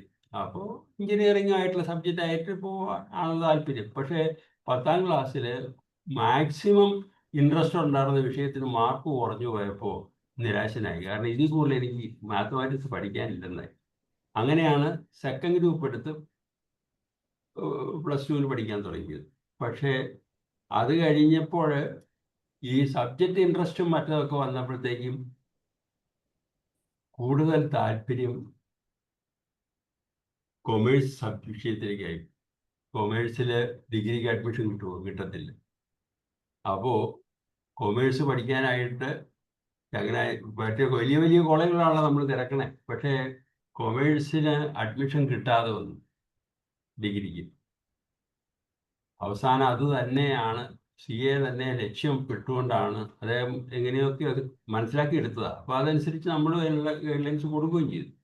പിന്നീട് സെൽഫ് ഫൈനാൻസ് കോളേജിൽ പഠിച്ച് ആണ് കൊമേഴ്സിലേക്ക് വേണ്ടത്. പക്ഷേ വേറൊരു കേസ്, സെൽഫ് ഫൈനാൻസ് കോളേജ് പഠിക്കുമ്പോഴും സബ്ജക്റ്റ് ഇൻട്രസ്റ്റ് കുറവാണ്, അല്ല സബ്ജക്റ്റിലുള്ള ട്രെയിനിങ് കുറവാണ്. അത് ട്യൂഷനൊക്കെ വേണ്ടി പോവുമായിരുന്നു. അങ്ങനെ വന്നപ്പോൾ എന്നെ ഒരു പ്രാവശ്യം പേരൻസ് കോളേജിൽ നിന്ന് വിളിച്ചിട്ടുണ്ട്. ഇവിടെ അടുത്തുള്ള ദേവസ്വം ബോർഡ് കോളേജിൻ്റെ കീഴിലുള്ള പോയത്. അറ്റൻഡൻസ് കുറവുള്ള പിള്ളേരെയൊക്കെ രക്ഷകർത്താക്കളെ വിളിച്ച കൂട്ടത്തിൽ എന്നെയും വിളിച്ചു, ഞാനും പോയി. അപ്പോൾ ചെന്നപ്പോൾ എനിക്ക് കാര്യം മനസ്സിലായി. പക്ഷെ അവൻ അറ്റൻഡൻസ് കുറവാണെങ്കിലും അവൻ ക്ലാസ്സിലും മറ്റൊന്നൊക്കെ മിടുക്കനാണ്, എനിക്ക് പ്രതീക്ഷയുള്ള ഒരു കുട്ടിയാണെന്ന് പറഞ്ഞു. പിന്നെ എല്ലാവരെയും വിളിച്ചപ്പോൾ ആ കൂട്ടത്തിൽ വിളിച്ചേ ഉള്ളൂ എന്ന് പറഞ്ഞു. പക്ഷെ ഏതായാലും കുട്ടികളിൽ ഒരു ഇൻട്രസ്റ്റ് ഉണ്ടാക്കിയെടുക്കാനായിട്ട് രക്ഷകർത്താക്കൾക്ക് വളരെയധികം പ്രധാനപ്പെട്ട ഒരു റോളുണ്ട്. അത് ഉണ്ടാകണമെങ്കിൽ സാർ ഈ പറഞ്ഞ പോലെയുള്ള ഗൈഡ് ലൈൻസ് അവർക്ക് കിട്ടണം രക്ഷകർത്താക്കൾക്ക്. ആ ബേസിൽ സാറിൻ്റെ ഈ ക്ലാസ് വളരെ യൂസ്ഫുള്ളാണ്.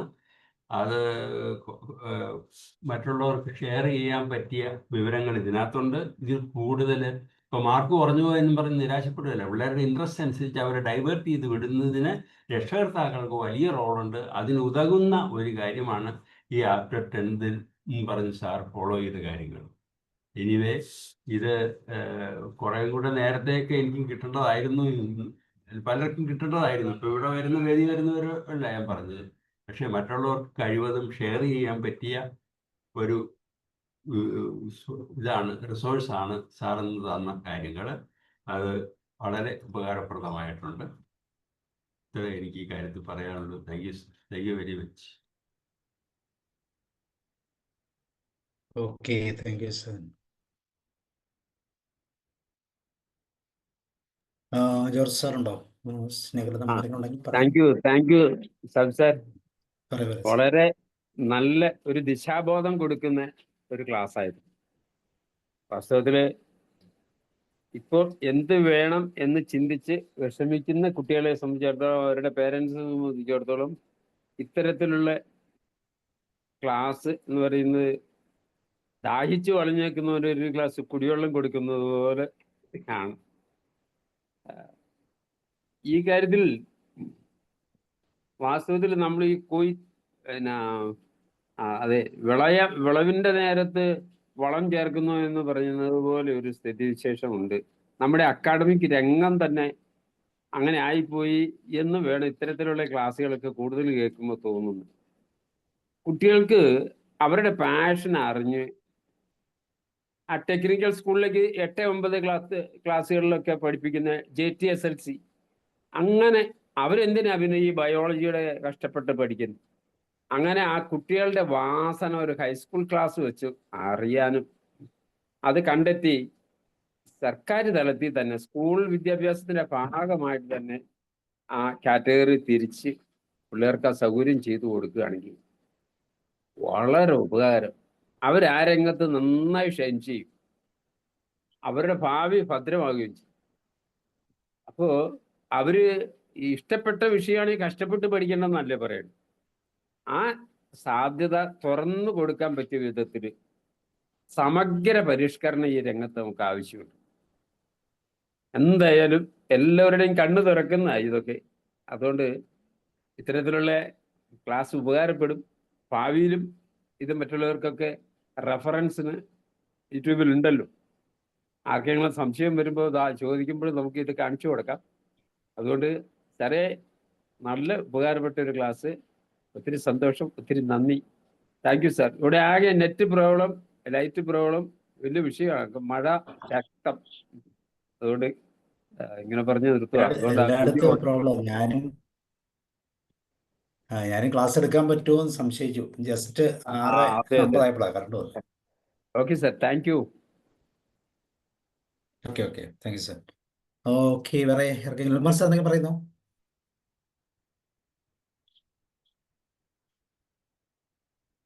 സാറേ, പറഞ്ഞു സാർ. സാറേ, കേൾക്കാം, പറഞ്ഞു. റോയ് സാറിന് ഒരു 2 ഡൗട്ട് വന്നായിരുന്നല്ലേ. എൻ്റെ അറിവിലേ ഈ BA or BSc honours 4 year course കഴിഞ്ഞാൽ ഇപ്പോഴത്തെ നിലയിൽ MAക്ക് 1 വർഷം കൂടെ പഠിച്ചാൽ PG ആവും. Not equivalent to MA. Integrated course integrated course.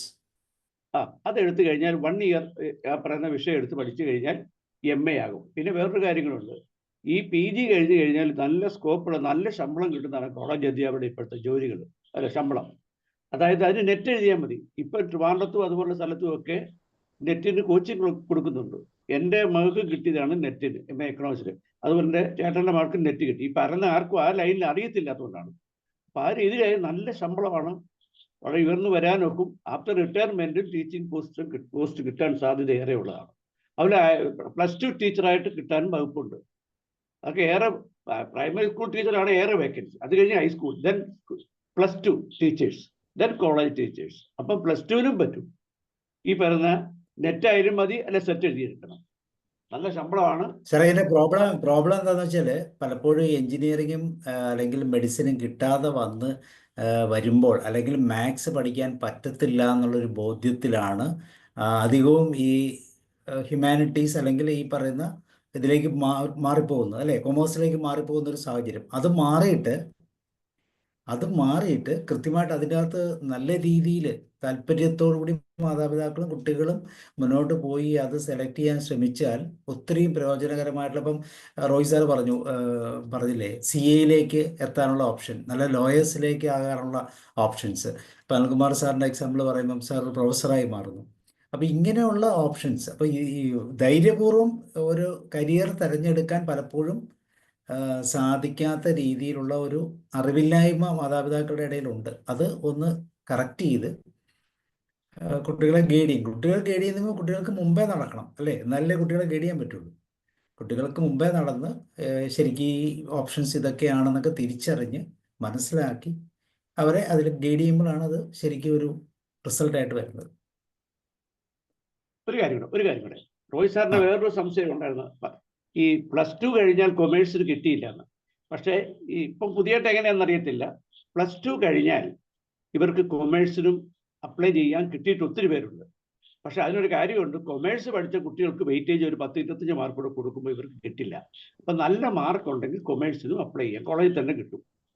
ഇനി പുതിയതായിട്ട് ഈ ഇടയ്ക്ക് ലേറ്റസ്റ്റ് ആയിട്ട് മാറിയിട്ടുണ്ടോ എന്ന് അറിയത്തില്ല. ഓക്കെ, നല്ല കോളേജുകളിൽ കിട്ടില്ലെന്നാണ് ഞാൻ പറഞ്ഞത്. നല്ല കോളേജുകളിൽ അവിടെ കോമ്പറ്റ് ചെയ്ത് വരുന്നില്ല. കൊമേഴ്സ് എടുത്തവർ തന്നെയായിരിക്കും അതിനകത്ത് വരുന്നത്. അവർക്ക് റാങ്ക് കൂടുതലായിരിക്കും, ടോപ്പ് റാങ്ക്. ഒരിക്കലും കിട്ടിയില്ല, അടുക്കിയില്ല. അത് തന്നെയല്ലേ ഈ കൊമേഴ്സിന്റെ കോളേജുകൾക്കും ഇപ്പോൾ ആ ട്രെൻഡ് അങ്ങനെ ഉണ്ട്. കാരണം ഏറ്റവും നല്ല കോളേജുകൾ സെലക്ട് ചെയ്യുമ്പോൾ ഇത് വരും. പിന്നെ ആ ഓപ്പർച്യൂണിറ്റീസ് മനസ്സിലാക്കി എപ്പോഴും എഞ്ചിനീയറിംഗ് മെഡിസിൻ തന്നെ പോകാതെ ഇങ്ങനെയുള്ള ഓപ്ഷൻസും കൂടി എടുക്കാൻ മാതാപിതാക്കൾ ഒരു രീതി ചെയ്യുവാണെങ്കിൽ ഓപ്പർച്യൂണിറ്റീസ് ഉണ്ട് എന്ന് മാതാപിതാക്കളും കൂടി അറിഞ്ഞിരുന്നാൽ കുട്ടികളുമായിട്ട് ഷെയർ ചെയ്തും അതിന്റെ കാര്യങ്ങൾ മനസ്സിലാക്കാനും കഴിയും. പക്ഷെ ഇത് കുട്ടികൾ തന്നെ പോയി തെക്കുക. ഇനിയിപ്പോൾ എന്നാണ് നീ എന്നാന്ന് നോക്കെന്ന് പറഞ്ഞിട്ട് ഇങ്ങനെ പറയണത്, പിന്നെ പിള്ളേർ പറഞ്ഞ കേട്ടേച്ചാ പിന്നെ ബാക്കി കാര്യങ്ങൾ ചെയ്യുന്നത്. നേരെ മറിച്ച് രക്ഷകർത്താക്കളുടെ കൂടി ആ കാര്യങ്ങൾ മനസ്സിലാക്കിയാൽ വളരെ ഭംഗിയായിട്ട് ഈ കാര്യങ്ങൾ കൊണ്ടുപോകും. അതിനൊരു മെഡിസിൻ അല്ലെങ്കിൽ എഞ്ചിനീയറിംഗ് തലത്തിൽ പോകുമ്പോൾ കുട്ടികൾക്കുണ്ടാകാവുന്ന ഒരു സ്ട്രെസ് ഉണ്ടല്ലോ, അത് വളരെ കൂടുതലാണ്. അത് വെച്ച് നോക്കുമ്പോൾ ഈ രണ്ട് സ്ട്രീമിൽ എന്ത് എളുപ്പമാണ് കാര്യങ്ങൾ. ഇപ്പോൾ നമ്മൾ സിവിൽ സർവീസ് പഠിക്കുമ്പം എപ്പോഴും പ്രിഫർ ചെയ്യുന്നത് ഈ പറയുന്ന കൊമേഴ്സ് അല്ലെങ്കിൽ ഇത് ഈ രീതിയിൽ എടുത്തിട്ട് ഹ്യൂമാനിറ്റീസ് എടുത്തിട്ട് സിവിൽ സർവീസിന് അപ്ലൈ ചെയ്യണം. കാരണം മറ്റേത് 4 വർഷം 5 വർഷം കഴിഞ്ഞ് സ്ട്രെയിനൊക്കെ എടുത്ത് അവസാനം പിന്നെ അതിനേക്കാളും കൂടുതൽ സ്ട്രെയിൻ എടുക്കുന്ന എടുത്തിട്ടാണ് അവസ്ഥയ്ക്ക് പകരം കറക്റ്റ് ബ്രാഞ്ചിൽ കൂടെ തന്നെ കയറി പോകാൻ പറ്റും. അപ്പോൾ ആ എയിമാണ് നമുക്കൊരു IAS ഒക്കെ നഷ്ടപ്പെട്ടു പോകും, പ്രായവും കയറി പോകും ഇതൊക്കെ കഴിഞ്ഞ് വരുമ്പോഴത്തേക്ക്. അതെ അതെ മറ്റേതായാലും ഒന്നും ശരിയാകത്തില്ല, ആകെ ഒന്നും ശരിയാ, പഠിത്തവും ശരിയാകത്തില്ല. അക്ബർ സാർ പറയുകയാണെ ആ. ഫാഷൻ എന്ന് പറഞ്ഞ കാര്യം പ്രത്യേകം നമ്മൾ പറഞ്ഞു വെച്ചുകൊണ്ട് തന്നെയാണ് ഞാൻ ഈ കാര്യം പറയുന്നത്. ഉദാഹരണത്തിന് യേശുദാസിനെ ഇപ്പൊ നമ്മളൊരു പാട്ടുകാരനായി, പുള്ളിയെ 10ാം ക്ലാസ് അല്ലെ 10ാം ക്ലാസ് ഒന്നും അറിയുമോ, PDC കഴിഞ്ഞായാലും വല്ല ഒരു കോളേജ് പ്രൊഫസറായിട്ടോ അല്ലെ വേറൊരു എഞ്ചിനീയറായിട്ടോ ഒക്കെ വിട്ടിയിരുന്നെങ്കിൽ ചിലപ്പോൾ ഇതുപോലെ പേരെടുത്ത് ഇത്രയും പ്രസിദ്ധനാകില്ലായിരുന്നു. അതുപോലെ നമ്മുടെ ഓരോ സംവിധായകന്മാരുടെ കാര്യം എടുത്താലും ഇൻട്രസ്റ്റ്, ടേസ്റ്റ്, അവരുടെ പാഷൻ അനുസരിച്ച് വേണം. അത് മനസ്സിൽ വെച്ചുകൊണ്ടാണ് ബാക്കി കാര്യങ്ങൾ ഞാൻ പറഞ്ഞു വെച്ചിട്ടുള്ളത്. എൻ്റെ അറിവ് വെച്ച് ഞാൻ പറഞ്ഞു. തീർച്ചയായും അതെ സാർ. പാഷൻ അറിയാനുള്ള ഓപ്ഷൻസ് നമ്മൾ അതാണ് നമ്മൾ 8, 9, 10 കാലഘട്ടങ്ങളിൽ മക്കളെ കൃത്യമായിട്ട് ഒബ്സർവ് ചെയ്ത് കഴിഞ്ഞാൽ അവർക്കുള്ള ആ ഇൻട്രസ്റ്റ് ഉണ്ടോ എന്ന് നമുക്ക് ചെക്ക് ചെയ്യാനും പറ്റും. അതിനുള്ള ഓപ്ഷൻസ് ഒക്കെ ഇഷ്ടംപോലെ ഉണ്ട്. സൈക്കോമെട്രിക് ടെസ്റ്റുകളുണ്ട്. ആ പാഷൻ നോക്കിയിട്ട് മനസ്സിലാക്കിയിട്ട് ഇന്ന രീതിയിലാണെന്ന് പോയി നോക്കിയാൽ മനസ്സിലാക്കുന്ന രീതികളുണ്ട്. അങ്ങനെ പല രീതികളിലൂടെ ഇത് കണ്ടെത്തി കഴിഞ്ഞാൽ ഈ പറയുന്ന 10 കഴിഞ്ഞിട്ടും +2 കഴിഞ്ഞിട്ടും ഉണ്ടാകുന്ന കൺഫ്യൂഷൻസ് ഒത്തിരി. ഇപ്പോൾ ഒരു ശരിക്കും പറഞ്ഞാൽ ഒരു സൈക്കോളജിക്കൽ സ്ട്രെസ്സാണ് അവിടെ നടക്കുന്നത്. ഈ അഡ്മിഷൻ സമയത്ത് ആകെ കൺഫ്യൂഷൻ, സെലക്ഷൻ ആകത്തില്ല, അമ്മ അച്ഛൻ പറയുന്നത് കേട്ടു, എനിക്കത് ഇഷ്ടമല്ലായിരുന്നു, ഇങ്ങനെയൊക്കെ ഉള്ള അതൊക്കെ ഒത്തിരി ദൂരീകരിക്കാൻ പറ്റും. സാർ, മാതാപിതാക്കൾക്ക് അറിയാമെങ്കിൽ കുട്ടികളോട് ഷെയർ ചെയ്യാനായിട്ട് പറ്റും. അതാണ് ഏറ്റവും പ്രധാനപ്പെട്ട കാര്യങ്ങൾ. ഇതല്ലെങ്കിൽ ഇതാണ് നല്ല ഓപ്ഷൻ എന്ന് പറയാം. മറ്റൊരാളിൽ നിന്ന് കിട്ടുന്ന പോലെ അല്ലല്ലോ, മാതാപിതാക്കളിൽ നിന്ന് കൂടെ വരുമ്പോഴത്തേക്കും വളരെയധികം വ്യത്യാസം വരുന്നു. പക്ഷെ അത് മാതാപിതാക്കൾക്ക് അവൻ പറഞ്ഞ പോലെ കേട്ടു അങ്ങ് ചെയ്യാന്ന് വെച്ചു. അല്ല, കുട്ടികൾ ഒരു തീരുമാനം എടുക്കണമെങ്കിൽ മാതാപിതാക്കളുടെ കാര്യങ്ങൾ കേൾക്കണം. അല്ല അവരുടെ സഹപ്രവർത്തകരോ അല്ല അവരുടെ കൂട്ടുകാരോ ഒക്കെ പറയുന്ന കേസ് മാത്രം എടുത്ത് ഒരു തീരുമാനം എടുക്കാൻ ഒക്കില്ല. മാതാപിതാക്കൾ, അധ്യാപകർ, ട്രെയിനേഴ്സ്. എന്തായാലും സാറിന്റെ ക്ലാസ് വളരെ അടിപൊളിയായിരുന്നു. ഇതെല്ലാം നല്ലൊരു അവബോധം രക്ഷിതാക്കൾക്ക് കിട്ടും, പ്രത്യേകിച്ച് അവരുടെ കുട്ടികളോട് ക്ലാസ് കൊടുക്കാനും. 8, 9, 10 കാലഘട്ടങ്ങളിൽ നമ്മൾ കുട്ടികളെ ഒബ്സർവ് ചെയ്യാൻ പറ്റും. 10 കഴിഞ്ഞൊക്കെ ഒബ്സർവ് ചെയ്യാൻ എളുപ്പമല്ല. കാരണം 10ാം ക്ലാസ്സിൽ എത്തി കഴിഞ്ഞാൽ പിന്നെ കുട്ടികൾ ഭയങ്കര ടൈറ്റായി. പിന്നെ അവർക്ക് പക്ഷേ 8ലും 9ലും ഒക്കെ കൃത്യമായിട്ട് നമുക്ക് അനലൈസ് ചെയ്യാം, ശ്രദ്ധിക്കുക. അവർ മാതാപിതാക്കൾ പറഞ്ഞാൽ കേൾക്കും. 10ലേക്ക് എത്തി 11, 12 കഴിയുമ്പോഴത്തേക്കും ഈ പറയുന്ന കൺട്രോളൊക്കെ പോകും. പിന്നെ ഇതൊന്നും ബാലൻസ് ചെയ്യുന്നത് എളുപ്പമല്ല. പിന്നെ പിയർ ഗ്രൂപ്പിൽ നിന്ന് കിട്ടുന്ന വിവരങ്ങളൊക്കെയാണ് അത്. അതെ അതെ. അപ്പോൾ ഓക്കെ, അപ്പം എല്ലാവർക്കും താങ്ക് യു. നമുക്ക് ഇതുപോലെ +2 ഒക്കെ നമുക്ക് നോക്കാം. ഇപ്പോൾ കരിയർ ടൈം ആയതുകൊണ്ടും ഇതിനെക്കുറിച്ച് കുറേ പഠനങ്ങളൊക്കെ നടത്തുന്നതുകൊണ്ടും ഒക്കെ ഇങ്ങനെയുള്ള ക്ലാസ്സുകൾ നടത്താമെന്ന് വിചാരിച്ചു. Okay sir, thank you. എല്ലാവർക്കും ഗുഡ് നൈറ്റ്. നാളെ നമുക്ക് കഥ കേൾക്കാം. ആരെങ്കിലും നാളെ കഥ പറയുന്നവരുണ്ടോ? George sir, Rohit sir, Anilkumar sir ഒന്നും കഥ പറഞ്ഞിട്ടില്ല കേട്ടോ. എന്തായാലും ആലോചിച്ചിട്ട് പറയൂ. Okay, good night. Good night sir. Good night.